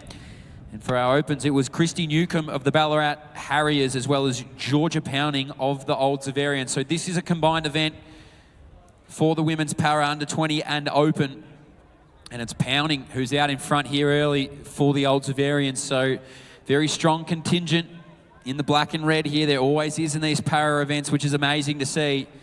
And obviously it will all be adjudicated at the end of the event, the points and where they do finish, thanks to our great crew here at Athletics Victoria. So Georgia Pounding it is, goes up the track. She's a 4:55 runner, is Georgia Pounding. So watch how fast she can go around this athletics track. Lexi Guinea now comes through this start-finish line for the opening 300 metres. Christy Newcomb as well. And Amelie Legue there, also of the Old Zavarians, moves through. So we'll get a good split on Georgia Pounding here. It's 73 seconds through that opening 400 metres. And so she's not messing about. She's after that personal best, Pounding. The rest will start to make their way through this opening 400 metres shortly. But Pounding up there, she goes through. 1:27 strikes the clock. Up next was Lexi Guinea. Newcomb now overpassed there by Legue. They're around 1:33, 1:34. So a 6:33, 6:57 to both of their names. So Newcomb right under her personal best at the moment. Out in front and all alone up the track is Georgia Pounding. looking really strong, it must be said as well, is Georgia Pounding. So never the easiest way to run by yourself, but Georgia Pounding certainly making it feel that way up in this commentary booth. So Pounding continues to go through here. We'll just carry and move right on forward. Very comfortable at the moment is Georgia Pounding. A little bit further back we mentioned is Guinea. Legue now after her, and Newcomb a little bit further back from there from the Ballarat Harriers. So Georgia Pounding's about to approach 800 metres in this 1,500 metre event. I've mentioned 4:55.00 is what we've been given here. And how close can she go to that? We'll get a very good indicator once you hear the sound of the bell. Now coming through is Guinea. Legue making up some really good ground behind her here as well. So these two are your under 20 competitors, and they're not too far away from each other at all. So bided her time really well, Emily Legue. It must be said, she allowed Guinea to get up the track there early, and Pounding is well and truly through that 800 metre marker. We'll get a really good indicator on it. Christy Newcomb of Ballarat as well now, coming down this home straight. And as I've said, it's a 6:57.90, what we've been given for Christy Newcomb as her lifetime best. So turn your attention back to the top of the straight. It's Georgia Pounding, and she's going to come down and hear the sound of the bell in a moment's time. 3:15 is on it here at 500 metres. 4:55 her personal best, or year's best, season's best, whichever the number is we've been given. She's well and truly after that 4:55. And Pounding looks like she hasn't skipped a beat at all out here in this women's 1,500. The open event it is for the Para 1,500. So let's have a look at the clock. Let's get an indicator of what she'll need here. It's 3:40, 3:39, just under that. So 4:55 is what she's chasing here for a lifetime best. Up on this back straight at the moment now, Guinea and Legue are locked in together, and they've done really well to work off one another. It looked like maybe Legue would move around Guinea. She does that now. Guinea putting up a fight and making her work as hard at it as she possibly can. Christy Newcomb up this back straight too. She'll come up to 600 metres to go. Georgia Pounding though up this home, or this back straight. 250 metres remaining for her evening. 4:12 on the clock. So 200 metres approaches for Georgia Pounding. She'll know what she needs to try and get under that 4:55. Legue it is who's leaning it out from Guinea here in this women's under 20 event. They're about to get the sound of the bell as well. 4:30 it is on the clock here at the moment. So each of them share a 6:33 and 6:48 personal best. So we could be in for a plethora of personal bests here in the Para under 20 and Open 1,500. Top of the straight now, Christy Newcomb's got 500 to go, but Georgia Pounding rounds it in. She'll going to be outside that 4:55, but she's done it all on her own here, Georgia Pounding. So we'll have to wait for it all to be adjudicated, the points to be accumulated after the race. But Georgia Pounding's going to go across the finish line first. She might go under the 5 minutes. She'll just be outside of it. Old Zavarian's Georgia Pounding, the first one across the line here in the Women's Open Para 1,500. 5:02.87 seconds out of her lifetime best. As Christy Newcomb now of the Ballarat Harriers Athletic Club, she'll hear the sound of the bell. 5:15 it is on the clock. So Christy Newcomb with 400 metres to go, 250 metres to go at the back straight is Lexi Guinea and Emily Legue. It's Legue leading it out. Apologies if I'm mispronouncing this last name. Please do let me know. But 200 metres to go here at the moment. And she is looking very comfortable, it must be said. She's worked really well into this race. 5:40 it is on the clock. She's a 6:33 runner, so she will be maybe just outside that lifetime best. But we'll wait and see what can happen over the closing 150 metres. In fact, here comes a little bit of a kick now, so knows exactly where she needs to be. It's going to be 6 minutes on the clock when she comes into this home straight. 6:33 is the time we're looking for. 30 seconds it is to get under it here. So the Old Zavarian athlete now knows where she needs to be. She's made the gap back to Guinea, and she's now racing the clock. 6:15 it is, 18 seconds under a personal best. She's right around the marker, ladies and gentlemen. A big round of applause if we can get across for a lifetime best. 23 seconds, 10 seconds it is to get under. She might go under 6:30 for the first time, just on it. And I think she's got there Guinea as well for a lifetime best. 6:48 it was, and she's under. 6:38 by 10 seconds. Kirsty Newcomb it is, 6:57 is her lifetime best. Kirsty Newcomb is going to try and get after it as well. She's going to need 7 seconds. I think she's just going to be out of it, the Ballarat athlete. But an absolute barnstorming finish here. And she'll just be outside over the 7-minute marker. Great performance in the Women's Open Para 1500. And of course, we will wait for everything to be adjudicated by the professionals here at Athletics Victoria. Sensational racing, though, for the Women's Under 20 and Open Para 1500.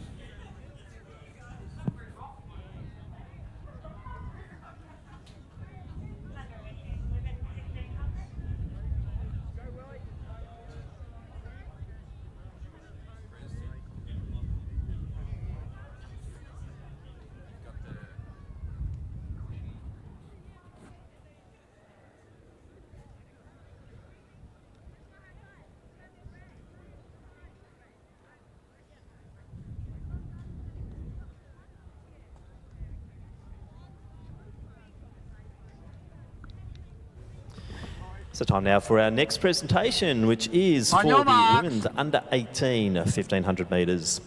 Receiving the bronze medal in a time of 4:42.16, Imogen Baker. He obviously didn't get the message. The announcer obviously didn't get the message. Our silver medalist in a time of 4:39.63, Ali Brooks, representing Diamond Valley. And our gold medalist and Victorian champion in a time of 4:38.41, representing Box Hill, Cushy Diol.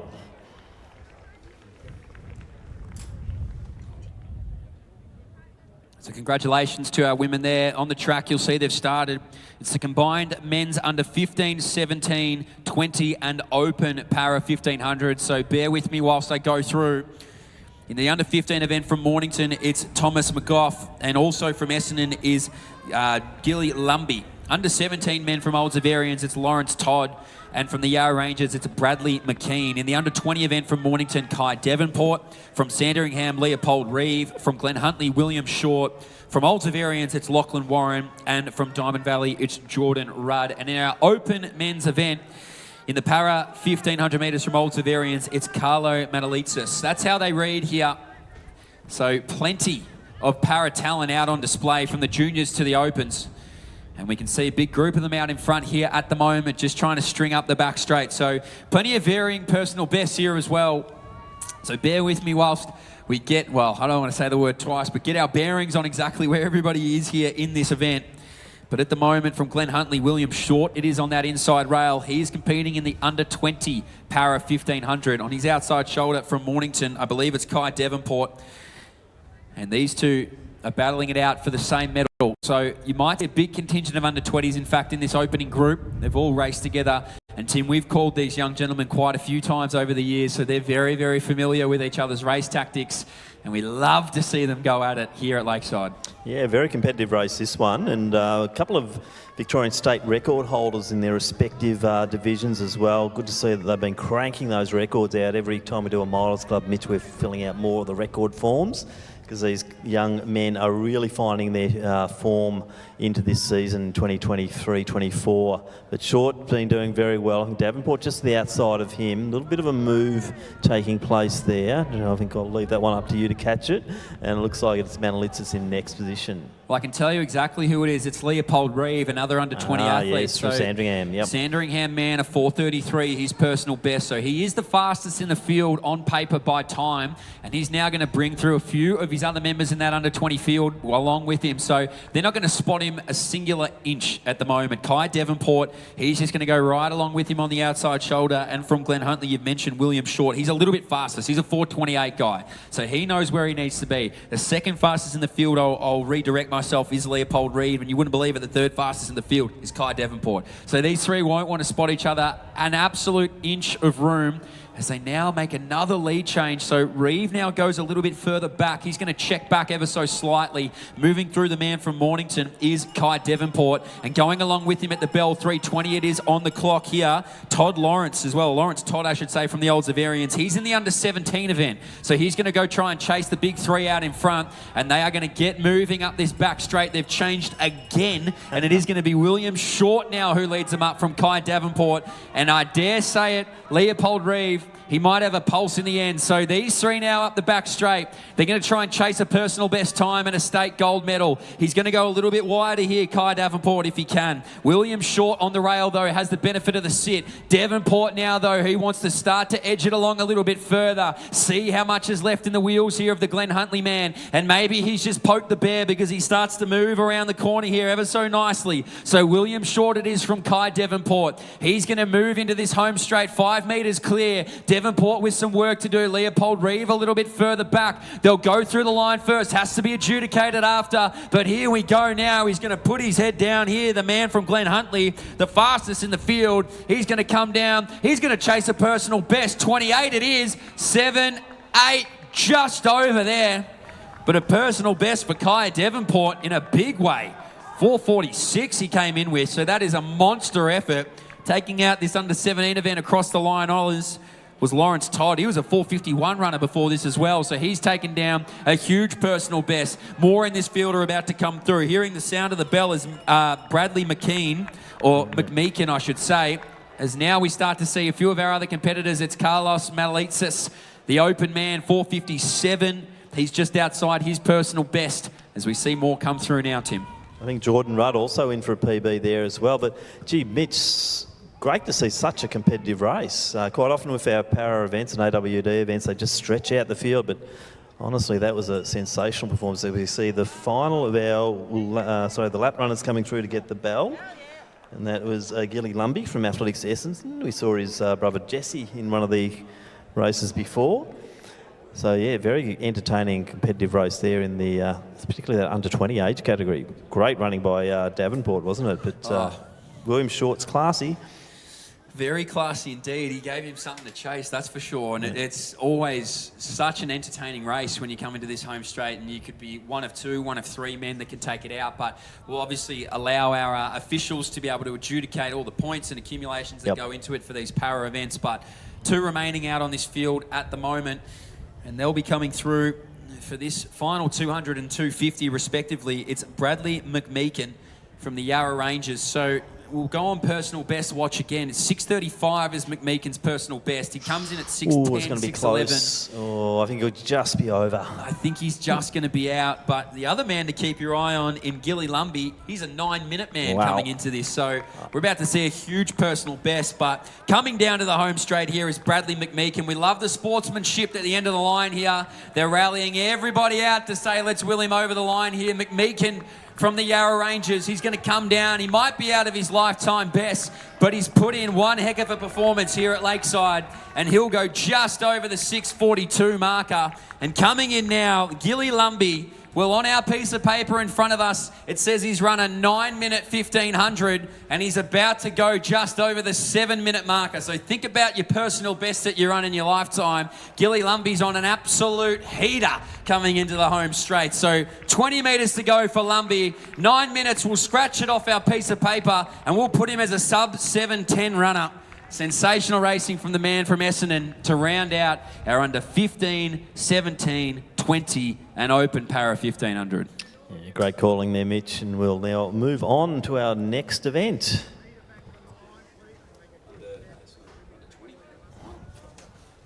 And we're going back to a straight final, and it is for the under 20 women. And we have 12 starters. Station 1, representing Mornington Peninsula, it is Isabel Matthews. Station 2, from South Melbourne, Gabrielle Vincent. Chloe Phelan from Williamstown Athletic Club lines up in Station 3. Next to her, from Ivanhoe, Theodora Halley. Erin Maloney from Diamond Valley is in Station 5. In 6, from Doncaster, Sonna Backer. Neve Tabbett from Collingwood Harriers in Station 7. Jasmine Sidebottom from Mornington Peninsula in Station 8. Nissa Miles from Williamstown in 9. Phoebe Steele from Corio in Station 10. Alexandra Schultz from Williamstown in 11. And Amelia Morton from Box Hill in Station 12. They're your 12 starters in the final of the women's under 20 1500 metres.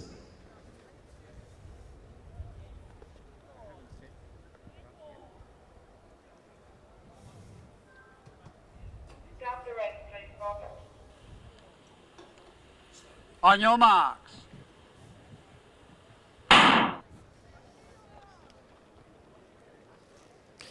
So a good start here. Probably Miles the one to watch, but Vincent jumping out early. So Gab Vincent's been to the World Juniors, and she knows how to run a 1500. But Miles is the reigning all schools champion, and she's got the long pink socks on, the lucky trademark of Nissa Miles. So Vincent setting the pace early, the South Melbourne runner. Miles in the slipstream. We'll watch also for Schultz, the teammate there, the Williamstown teammate of Miles. Also Phelan, another one of the Williamstown girls. They've got such a strong contingent in this under 20 age group at the moment, but Gab Vincent leading the way. Made a step up to the steeplechase recently, which has been interesting for Vincent, but certainly has good form in a 4:25 PB in the 1500. So Miles has stepped up, or stepped down to the 800 and ran that superbly at Essendon a few weeks ago in the Milers Club meet. We're seeing Morton just sitting in that third position, Schultz and Phelan in fourth and fifth, and then gap back to back up.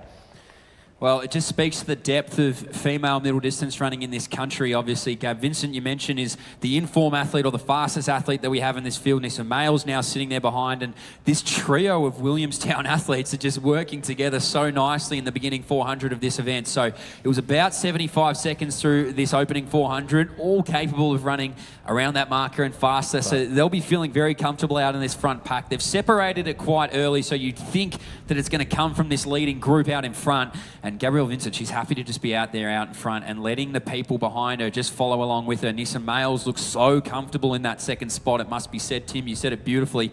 Just able to benefit of not having to think too much and having the likes of Gabrielle Vincent on her inside vision. And also Amelia Morton, you mentioned, the Box Hill athlete, goes back to Schultz, and then a little bit further back is Chloe Phelan. So these three from Williamstown will work really well together, you'd think, over the final stages of this 1500 as they come up to 700 metres.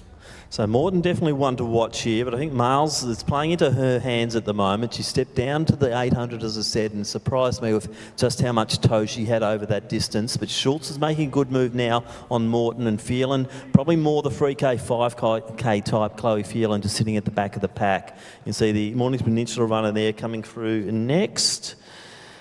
And that's Isabel Matthews. She's got a 5:45 to her name. Oh, sorry, that's probably Jasmine Sidebottom, my apologies. So she's in next position. You can see the white hat there, and that's on Neve Tabbett, representing Collingwood Harriers. So we're just seeing a little bit of a breakout front now, and as probably expected, Phelan's the one who's feeling the pace first, as Vincent still leads the way. Schultz has moved nicely into that third position. Miles still, now she makes the move. So Miles now goes around the shoulder. We'll see who follows through with her. Vincent now just slipping into that bronze medal position. A slight gap starting to form back to our fourth place getter here at the moment. I believe that might be Morton. So she's now a little bit further back from attaching herself to a minor medal. But out in front, it is Nissa Miles. You mentioned she's had such a great 2023-2024 season. She's trying to cap that off, maybe with a state title over the 1500. So Miles now is just going to ask a few questions of those behind her. The one following suit there is Schultz. Also Vincent still sitting there in third. Morton with a little bit of work to do in fourth, but this trio out in front, 3:26 it is on the clock, so they're picking it up now at the moment, and you can imagine that they're going to crank it really hard over the final 350 metres. But Nissa Miles, she hasn't flinched, she hasn't moved her head, she is completely forward, and she wants to see who's coming with her. So perfect tactical race so far from Nissa Miles. So 300 out now, just starting to get a little bit of a gap over Schultz, and Schultz getting the gap over Vincent. I think the placings might be in the bag here unless Morton can just lift it down the back straight and start to tack onto the back of Gab Vincent. But Miles and Schultz, Schultz is hanging on doggedly here. I'd pick Miles over this last 200, but Schultz is looking strong. She's more the 3K, 5K type. Miles more the 8:15 3K, and we're just seeing Miles now stretch it out. Those pink socks always work for a Mitch, and I think they might do the job again here this afternoon or this evening at Lakeside. Well, they might continue to be lucky. I think, Tim, you said it so beautifully. So males now, she starts to show that 800-metre speed, and she moves away from Schultz behind her there. So she was brave in the chase. Vincent in third. But Nisa Males, she's going to be your state champion for the women's under 20 1500, is looking at the clock and nothing but the clock. She's your state champion with 4:35. Impressive racing there from Nissa Males. It goes Schultz to Vincent to Morton in fourth. And Williamstown will have 2 on the podium. Vincent there settles for the bronze. Now coming through Chloe Phelan as well, so she was right in there as well. Yeah, so nice finish here also from Neve Tabbett. She's picked up the pace over that final lap. Side bottom in next position.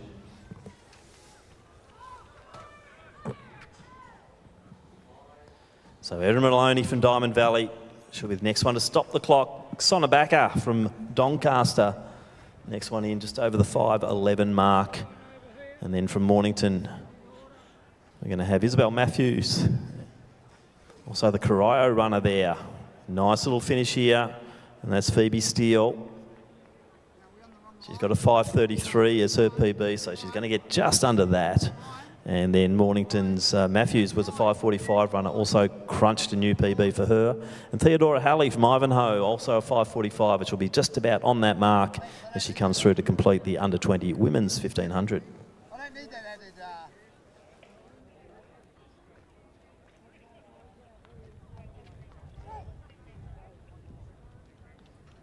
Nice and steady when I call you up, guys, and watch your feet behind the line.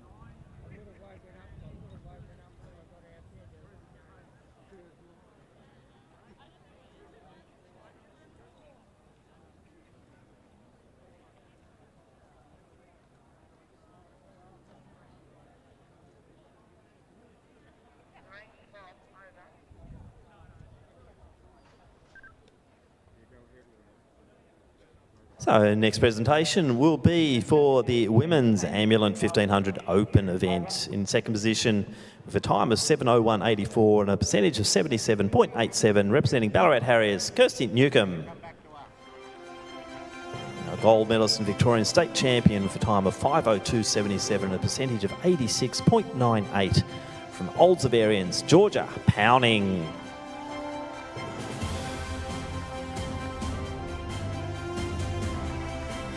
So I'll just hand over to Mitch and we'll do the introduction of the next event. Track. You're on there.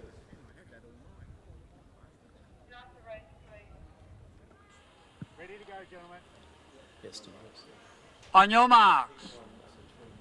Stand back, stand up, guys, stand up. Yep, got it. Sweet. Let's have a Start look at them where off. we are. On your marks. So they're away up the back straight. It is heat 1 of 2 in the men's under 20 1500. Top 5 automatically through to that final. The next 5 fastest times spread across both heats will join them from there. Inside of the track of the Olds Avarians was Jerry Stamoulis from Knox, Jack Waters from Doncaster, Luca Scholes-Robertson. From the Bellarine, it was Broden Bond. From Chilwell, it was Jack Ellis. From Essendon, Oliver Burns.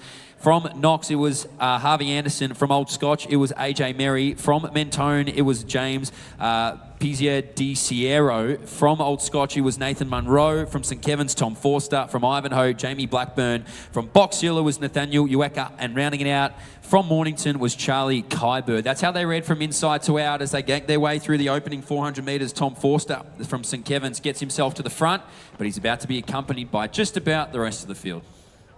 So the shaven look of Tom Forster there, he's lost the long locks, so hard to recognise, but looking, he's actually come back in great shape this season, but I think that might be Alice who's taken the initiative now, the Chilwell runner. So Jack Alice also having a good season, which seemed to the outside there, Harvey Anderson also in the picture, but gee, they're just about all in the picture at the moment as they're moving along quite nicely. Unfortunately, we missed that early opening split, but I think it was relatively quick. About a 66, according to Mr. Mitch. So that's a nice way to start. That's probably around the 4.5 mark or thereabouts, 4.5, 4.6. But I think that we might see a big pick-up as they really start to get this 1,500 metres moving. Yeah, certainly. So 66, it's not too much a consideration of championship racing, but something that everybody here is more than capable of. In Heat 1 or 2, as we mentioned. So the top 5 will be those positions you need to worry about when they make their way down here for the final time. They're going to spot a little bit of distance to our man from Ivanhoe, and that is Jamie Blackburn. So Blackburn is going to be the one to nudge them along and encourage them to come with him. Jack Waters from Knox there, not too far away. Tommy Forster, you mentioned, shaved the head. He's looking very lean out there from St Kevin's, is Forster, so he puts himself in that third position. They're going to sit on the outside shoulder where they can, try and find themselves in a position. 10 of them, in fact, as they start to get rid of the rest of the field. So 2:11 it is, 2:12, pretty even, a 65, 66 through these opening 2 laps. But out in front, it is still our man from Ivanhoe. And Jamie Blackburn, he's having it all his own way here. So I think there's still 11 in contention out front at the moment. So there's the 5 auto spots and the next 5 fastest.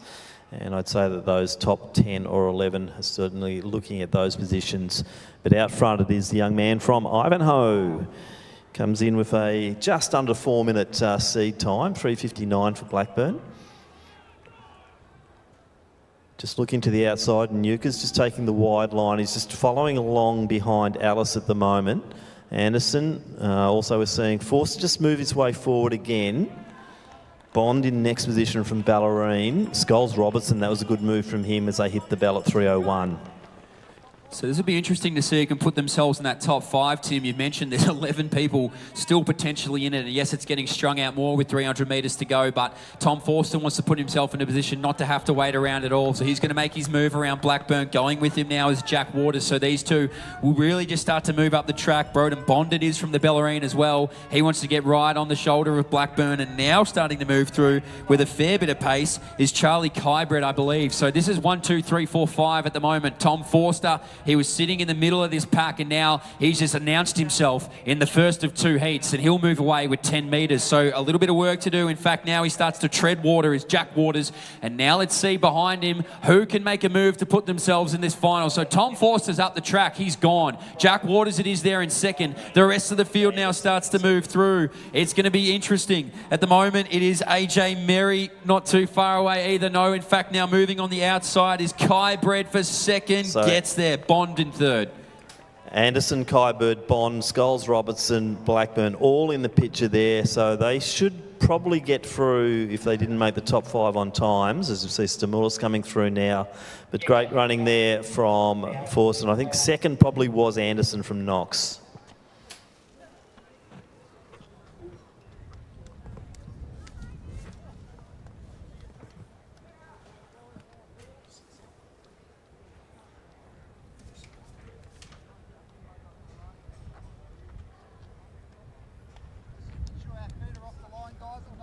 So as we see, Oliver Burns from Essendon, he's coming through and he will stop the clock around 4:45 there to complete the first of our 2 preliminary heats of the men's under 20 1500.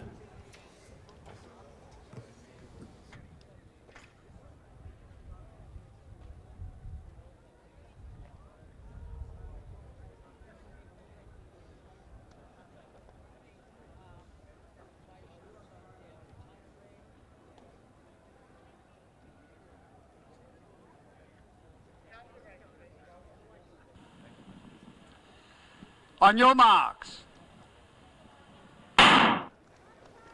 So underway now in the second of the 2 heats of the under 20 men's 1500. We have 14 starters. James Lay from Chilwell, Douglas Shuttleworth from Knox, Charles Lay Chilwell from Mentone, Edward Gibson, James Paparoff, Old Melbournians, Old Scotch Rory Vile, Bailey Wilson Chilwell from Eureka, Charles Chandler, Vander Scott from Chilwell, Jenno Arcey from Knox, from Box Hill, Toby Griffith, Hamish Donahue, Sandringham, from Old Scotch, Lachlan Gance and Dylan Gillespie from Mentone. It's a stacked field, Mitch, in this second heat.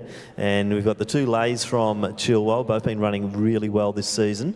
But also, we've got Donahue in there, Griffith, Vile. It's a good field. It's a bit of a baptism of fire out here, I would think, Tim. So let's just see who can make their way through. As you mentioned, I'm loving the backwards cap of the man out in front, Dylan Gillespie. I absolutely love that. And he's going to lead them out here through the opening 300 metres. So you're right, there is plenty of talent in the second of these heats, which means we might see a big number of them make their way through to the final, depending on how they're running it. And they're certainly getting after it a little bit faster than what we saw in the first. 63, 64 seconds. So give it a 2-second buffer at the moment is what many of them will be thinking. Griffith now is the marker for the break in the middle of this pack, and now they start to latch onto him. So still 11 or 12 who are going to be right around it through the first 500 metres. So Vander Scott should be oh so comfortable at this pace. He's well under the 4-minute mark when he's at his best. Had a little bit of an injury blip, I think, recently, but it's good to see Evander back out there in the Chilwell colours, and he's sitting midfield at the moment, or slightly to the advance of midfield, and sitting in a position where he's just going to cover all the bases. So good group out front, so there's not much separating them. The Old Scotch, there was a couple of Old Scotch runners in there, but I think Lachlan Gant's just sitting on the back of that pack. So Scott's sitting comfortably in 4th position. Chandler in good position too, just edging forward towards Gillespie, and Paproff to the outside. The 2 lays just sitting in the midfield. Donoghue being wedged in on the box there at the moment, right on the rail in the Sandringham colours. What an exciting last couple of laps. So we're just seeing Evander Scott now, I think, just take the ascendance. Well, also from there, Tim, we saw Gino Arce just get tripped up in the middle of that pack. So he's a 3:54 runner, and now Arce finds himself towards the rear of this pack. So he's got a little bit of work to do. It's the problem with choppy racing. Sometimes, unfortunately, you can get caught up in it. But this group out in front now, they're going to try and capitalise on just that. So it was a group of about 13. It now dwindles down to a group of about 7 or 8. So let's see how fast they can move their way through. They're under the time of what we saw in the first heat. So we might see a big boom of them make their way through to a final tomorrow, but they're going to round around with 500 metres to go. This is the second last time you'll see them entering this home straight, and now they're starting to find a really comfortable position, but 5 are only going to be automatic. So out in front, the man from Sandringham moves well, does Hamish Donoghue. You tapped him early as having a good season. Well, he'll try and put himself in a final, but so smooth behind him there is Evander Scott. The Chilwell men, they'll start to move up this back straight when they get there. So Rory Vile also in good position. I think both of the lays still in the picture as well as they go into this final lap. Donoghue and Scott just controlling the pace at the moment. Lay in next position, Paproff moving nicely, and then Vile. That's our top 5 at the moment. A little bit of a gap then to Griffith and then Lay. But out front, the 2 stars of the show, I'd say, and that is Donoghue and also Scott. They're coming into the last 200 side by side, basically. Donoghue just doesn't want to give up that inside lane, but Scott knows he's done the job here and he'll get through to the final. So Scott's just going to follow him. That's beautifully said, Tim. He knows where he needs to be. The rest of this group now are the ones who are jostling it out. So we can see the top 2 are clear. The next 2 maybe even, but that 5th spot is still well and truly up for grabs. Griffith now trying to do everything he can to find himself into a final as well. But out in front, these 2, they've checked around the shoulders now. They know exactly where they need to be. So Donoghue it is that's going to take it out and do it incredibly comfortably at that. We said he looked good, and Evander Scott will find himself in a final. So too will Vial. Now has another look around his shoulder. It's Paproff, and he takes it out there from Lay. So the next one through was the other Lay, and now Griffith. So these 2 should go through to the final here, I would say, as well as some of these men coming through now. 4:15 strikes the clock, so they'll be right around the marker, but the first 7 will be through there. So we'll now go to the next of our presentation.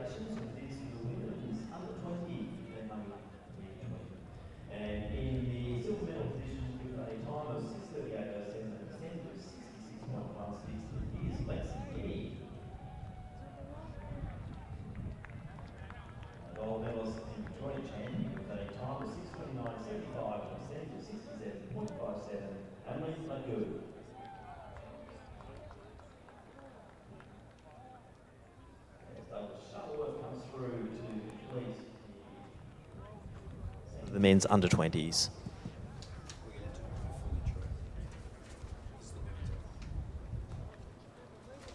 So congratulations there to both Lexi and Amelie in the under 20.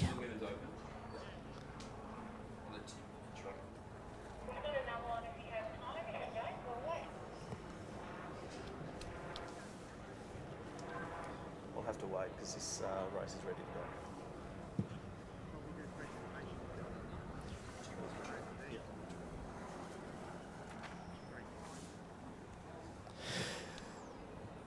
So we now approach the final of the Women's Open 1500 metres.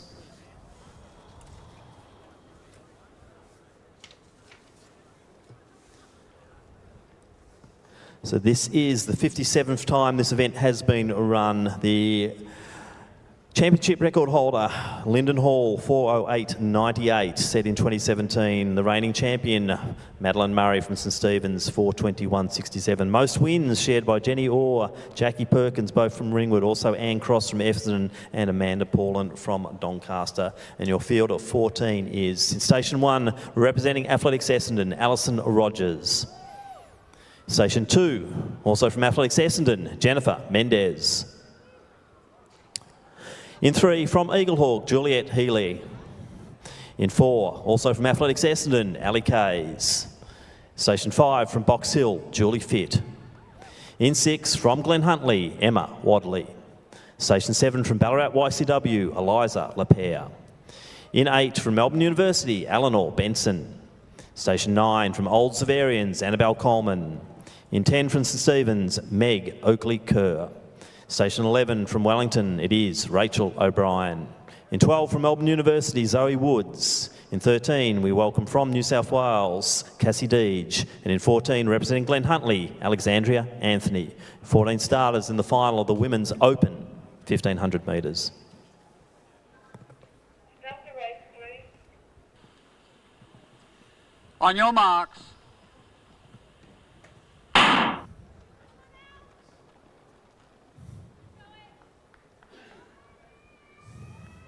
So underway, O'Brien, the taller figure in the Wellington uniform, out early.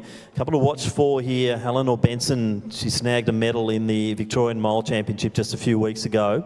Also, we see the big improver of this season, Zoe Woods from Melbourne University. So the two girls in the white uniforms will be prominent early, but it's the other white uniform of Wellington Athletics and Rachel O'Brien who's really starting to put the pressure on the rest of the field. As you see, Julie Fitt sitting into that third position at the moment.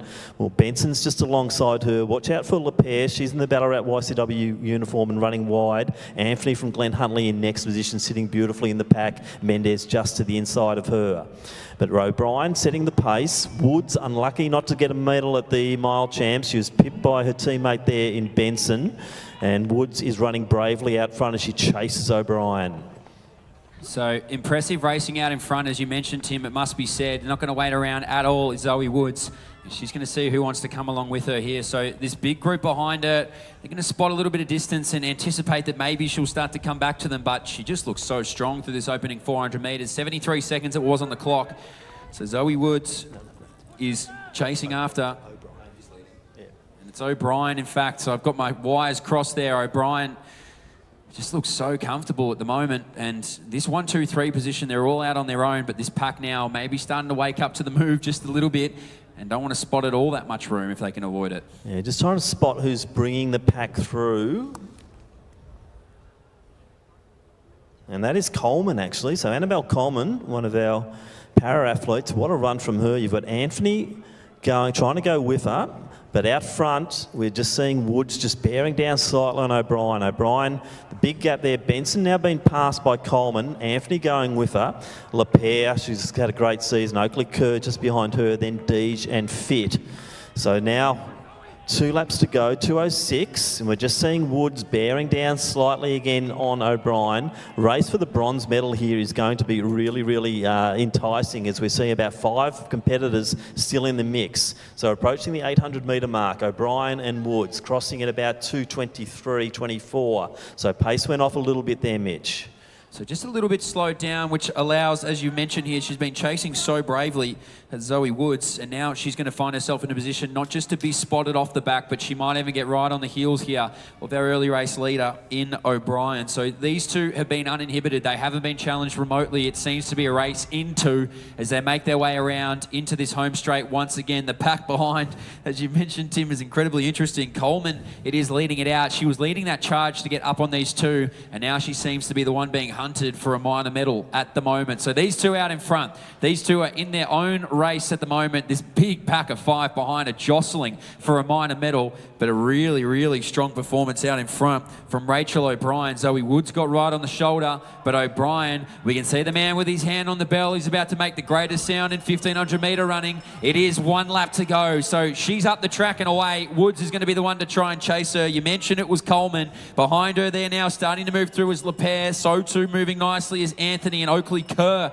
Now it is, who are all challenging for that bronze medal. So a good move there by Oakley Kerr to get right into the mix there. Anthony's got a little bit of a zip on her, so we'd expect a big last 300 for her. Never doubt Lapierre, though. She's got a big heart, and Coleman's not too far in front. But out the actual lead of the race, and it's all O'Brien at the moment, so they're going to get a gold medal in the Vic Championship here for the Wellington Athletic Club. I'd say Wood's very safe there. Now we're seeing Lapierre drive forward. Anthony trying to chase. Going to be a very interesting last 200 metres because Oakley Kerr also has a nice little kick, and she's bearing down on Anthony. So out front, though, O'Brien brings it through. She's out by 25 metres over Woods. Both of them been brave. Great move by Lapierre. That might get her onto the podium here in this open 1500 metres. A couple of years ago, you would not have picked that at all, but Eliza Lapierre, a big improver in the athletics scene in Victoria. But let's put the glasses down because Rachel O'Brien, what a run, led from the gun to tape, and that's what she's passing through now, the tape. She takes home her first Victorian Open Championship. Woods will be on the podium. She'll be rewarded with a good run there, and it will be Lapierre to finish off in third position. Oakley Kerr will come over the top of Anthony in fourth. Anthony for fifth position, then Fit, big finish for her, over Coleman, and then we look down the stretch and we'll see Deej coming through next, then Benson. As Wadley will be next through. Big finish here from Rogers and also Mendez, the two Essendon teammates. And Kays from Essendon next one through, leaving one competitor out on the track.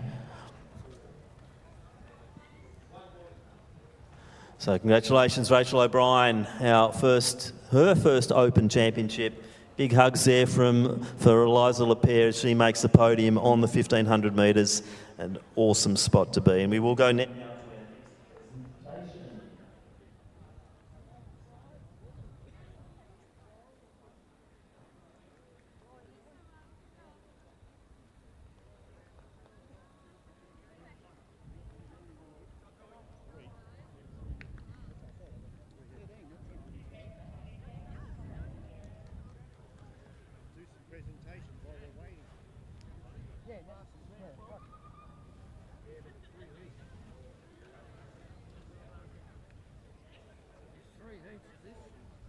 Yeah, I just heard, yeah.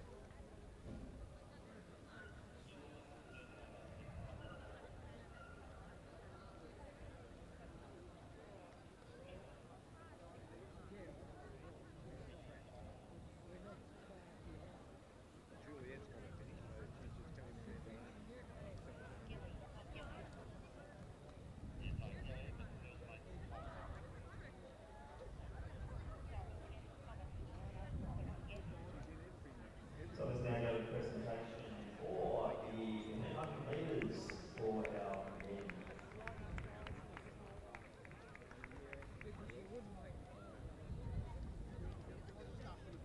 And in the silver medal position, the time was 7:07.30 and then 69.09. Athletes estimate Eddie Lumley.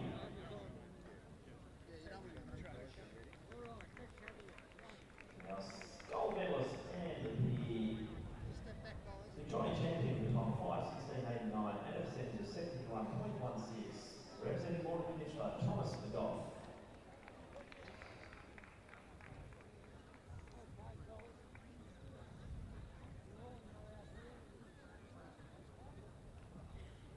Nice and steady when I pull you up, feet behind the line. On your marks. So you'll see up the back straight, we have commenced the first of three heats for our men's open 1500 metres. The top four are going to go through automatically, and then it's the next three fastest times across the three spread from there. From the inside of the track, from Maccabee Athletics Club, it is Jay Zukowski. Heat number 2 from Keilor St Bernard's is Mitchell Langbourne. Number 3 from St Stephen's was Christopher Dale. Number 4 from Box Hill is Peter Green. Number 5 from Old Zavarians, Riley Bryce. 6 was Caden Murray. 7 from Melbourne University is Jeevanish Soundaranaja. In heat number, lane number 8, I should say, from Box Hill is Nathan Tiemans. Number 9 from Mentone, Alexander Ruda. Number 10 from Knox, Daniel Malone. Number 11 from Box Hill, Lockie Barber.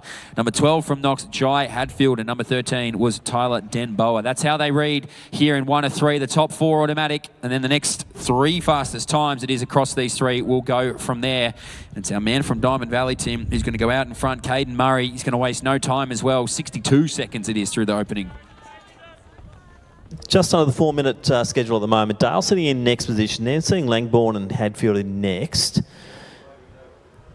So a fairly good opening. So 3 preliminary finals. So the competitiveness to get into this final will be really on. And I think Murray's doing his utmost to trying to get into that top 4, but also set up a fast time, which is essential when you're going out in heat number 1.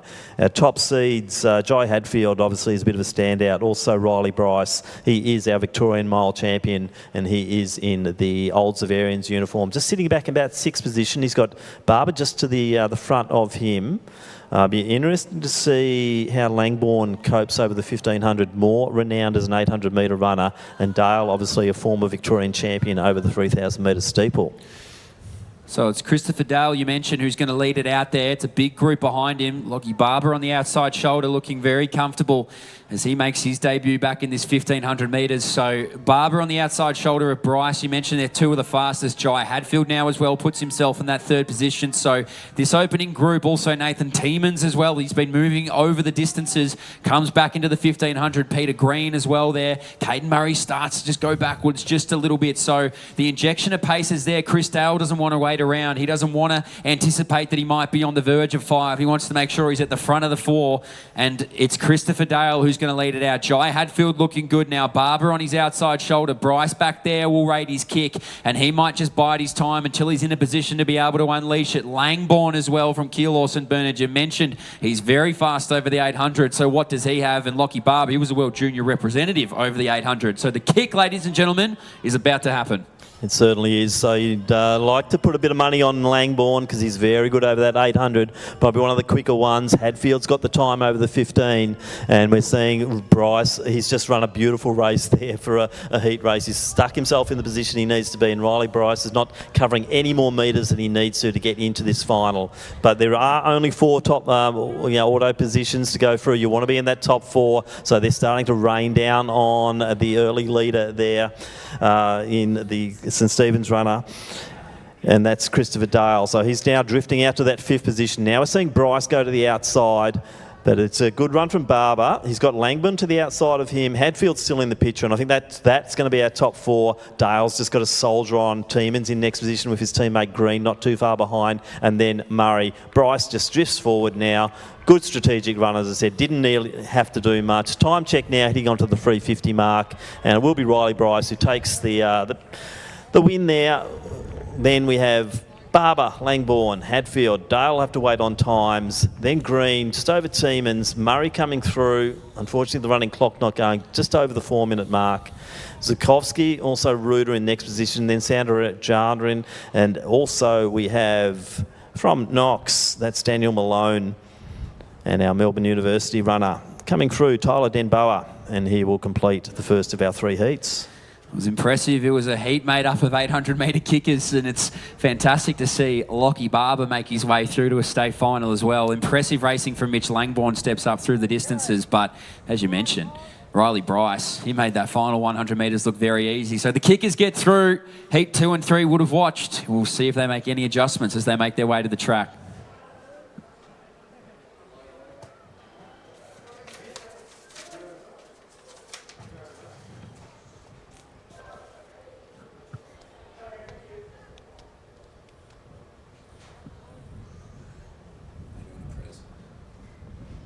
No, let's get this.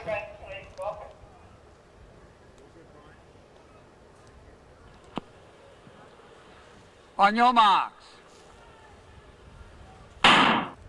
So 13 starters in the second of our 3 preliminary heats of the Men's Open 1500. James Strando from Box Hill, Ed Bysher from Old Scotch, Isaac Bibelay from Box Hill, from Glen Huntley, Jack Hynam, John Portwood, Doncaster, from Collingwood, Wolfgang Cotran-Amesi, Patrick Matthews from Keilor St Bernard's, Josh McLeod from Box Hill, from St Stephen's, Reece Langdon, Bradley Hall from Knox, Durham Diol, Box Hill, Jake Hilson from South Bendigo, and Zheng Kong Zhao from Melbourne University.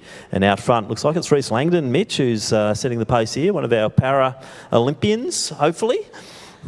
Well, hopefully pending Paralympian, that's for sure. So he's out in front. He's going to waste no time. He's got Johnny Portwood from Doncaster right on his tail. So they'll string through a big group behind them there. So they will have watched and they'll try and learn from that Wolfgang Kochanemesi, the man in the Collingwood Silks there in third. He's probably the class athlete in this field, you would think. He ran a hell of a junior career, and now he steps up into these senior ranks. So Kochanemesi's got a good kick over that 800 as well. He'll find himself in a really... Oh, no, he's gone down here. So Wolfgang gets the heels clipped. He's okay. He's up, and he'll move straight back through. Talks to the toughness of the young man from Collingwood. Thankfully, the race didn't get away from him there.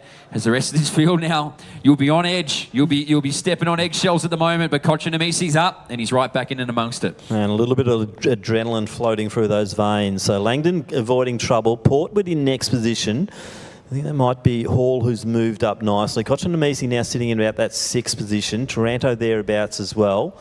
Matthews on the rails. And then you've got Hynam. So very strategic race. I didn't see the split through the 400, Mitch. I think we were too busy with people going down. Diol's sitting at the rear of that pack there. I think he's just behind Taranto. Bibelay's looking good.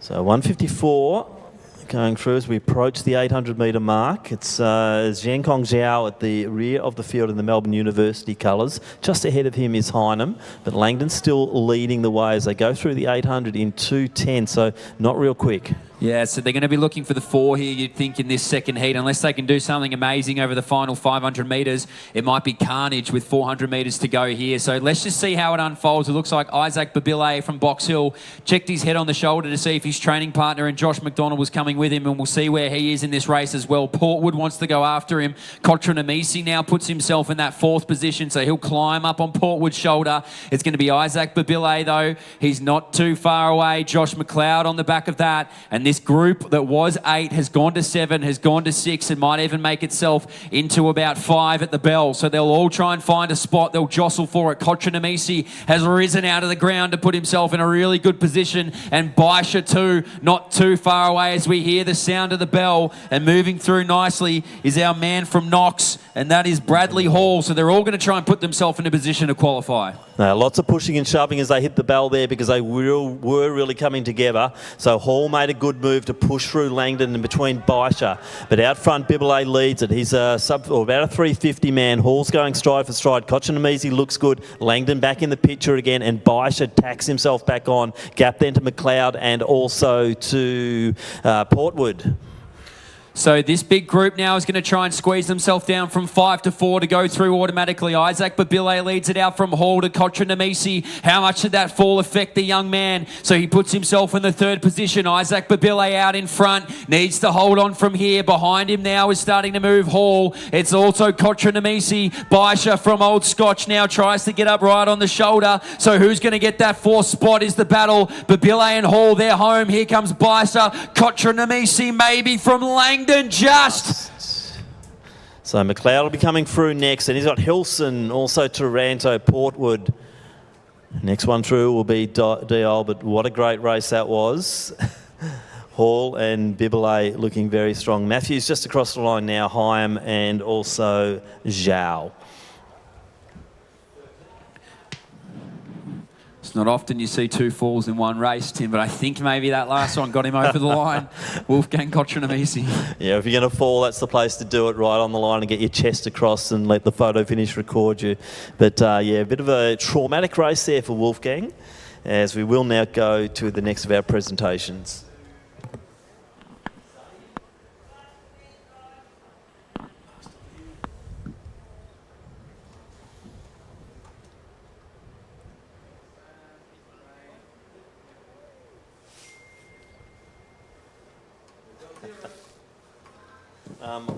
They're not lining up the way. Ready when you are, Brian.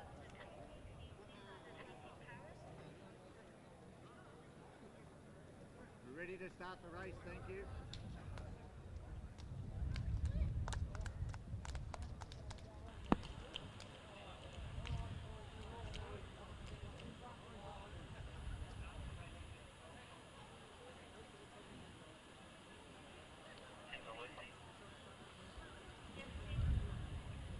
On your marks.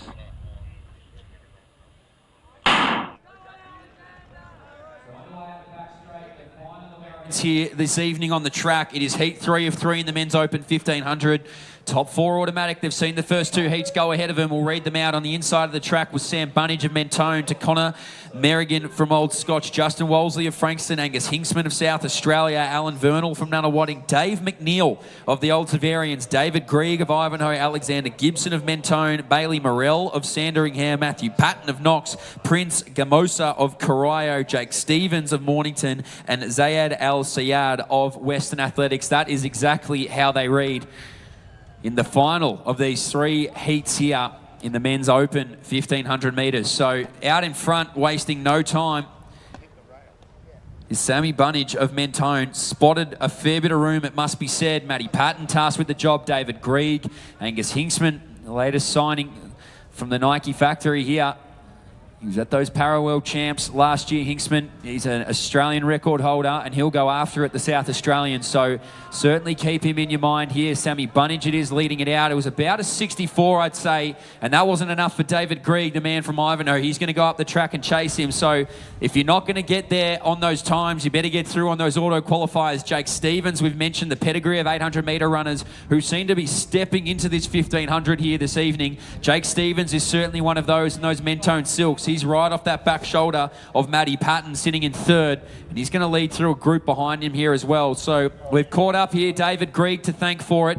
He's been the one to bridge the gap back to Sammy Bunnage, who got out to an early race leader, but Grieg, he just brought him back in like a fish on a fishing rod, and he's done well to haul him in here. Dave McNeil comes around the outside shoulder. Not too often we've seen Dave McNeil on the Lakeside track over a 1500 recently. He's a 3:37 runner, is Dave McNeil. Multiple-time NCAA champion over that distance, multiple-time Olympian, and multiple-time World Champs representative, Com Games representative. He finds himself here. If there's a man who knows how to race these races, it's the man from the Old Severians in Dave McNeil. Yeah, there was a good move by McNeil. He just sensed that the pace was going off and went to the outside. Stevens is really one to watch for here, as he's got the 800-metre speed. Hinksman's in good position. It's going to be interesting to see how Angus can finish off this last 700 metres as McNeil surges again. So McNeil now is going to ask a few questions of the young legs behind him. He says, all righty, I've done this for many, many years. In fact, many of you might not have seen the first time I did it. So how about I show you now? Dave McNeil, the class of the field. He'll start to stretch away. Jake Stevens it is that goes after him. Angus Hinksman, who we've mentioned, the South Australian, the next one to move along with him. So they've spotted McNeil a bit of distance. Probably not spotted, but have to give it to him. He's starting to move that quickly, the Old Severians athlete. It's Stevens now, Patton on the outside, Hinksman on the inside. He's stretching it, 400 metres to go, 3 minutes on the clock. How fast can Dave McNeil and the rest of this group go? So El Said's making a good move. He got bronze in the Victorian Malt Championship. He is the Lebanese record holder over multiple distance. But Patton's the one who's showing a little bit of form here as they hit 300 to go. So McNeil's now like a rabbit in the spotlights at the moment because they are coming down. And I think it's El Zaid, the one who's making the big move. So El Zaid goes forward. Now we're seeing the chasers come through with him. So Stevens, can he kick down over this last 200? And we're just seeing that right now. So it is Bailey Morell also up there as they come round. McNeil still leads it, but into the home straight, and it looks like the race is on. So McNeil's still going to lead it. Al Zayed, you mentioned, I think it's Gibson in that 3rd position now of Sandringham, and Jake Stevens in the 4th one. So brave was Patton, but these 4 will be automatic.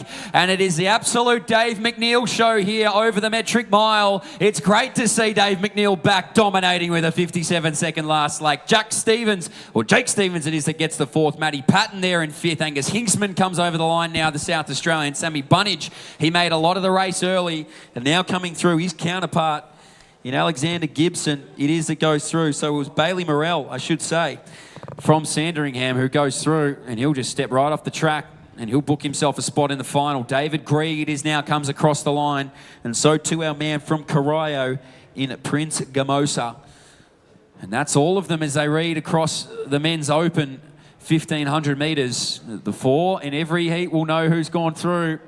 And that'll round out our first evening here of events at the Victorian Track and Field Championships. And it's always interesting to end them on the 1500. Plenty more presentations to come here as well. But on the track, that's all we have for this evening. Thanks, Mitch. So great calling here at the South Melbourne Physio 2024 Victorian Track and Field Championships. And let's go to the next presentation, which is for the men's under 20 1500 metre power event, and receiving the bronze medal for time of 4:29.53 and a percentage of 83.66 from Mornings Peninsula, Kai Davenport. Medals to be presented by Bradley McMeekin. Our silver medalist for time of 4:29.29 and a percentage of 84.77, representing Glen Huntley, William Short. Our gold medalist, Victorian champion with a percentage of 87.34 and a time of 4:34.26 from Sandringham, Leopold Reeve.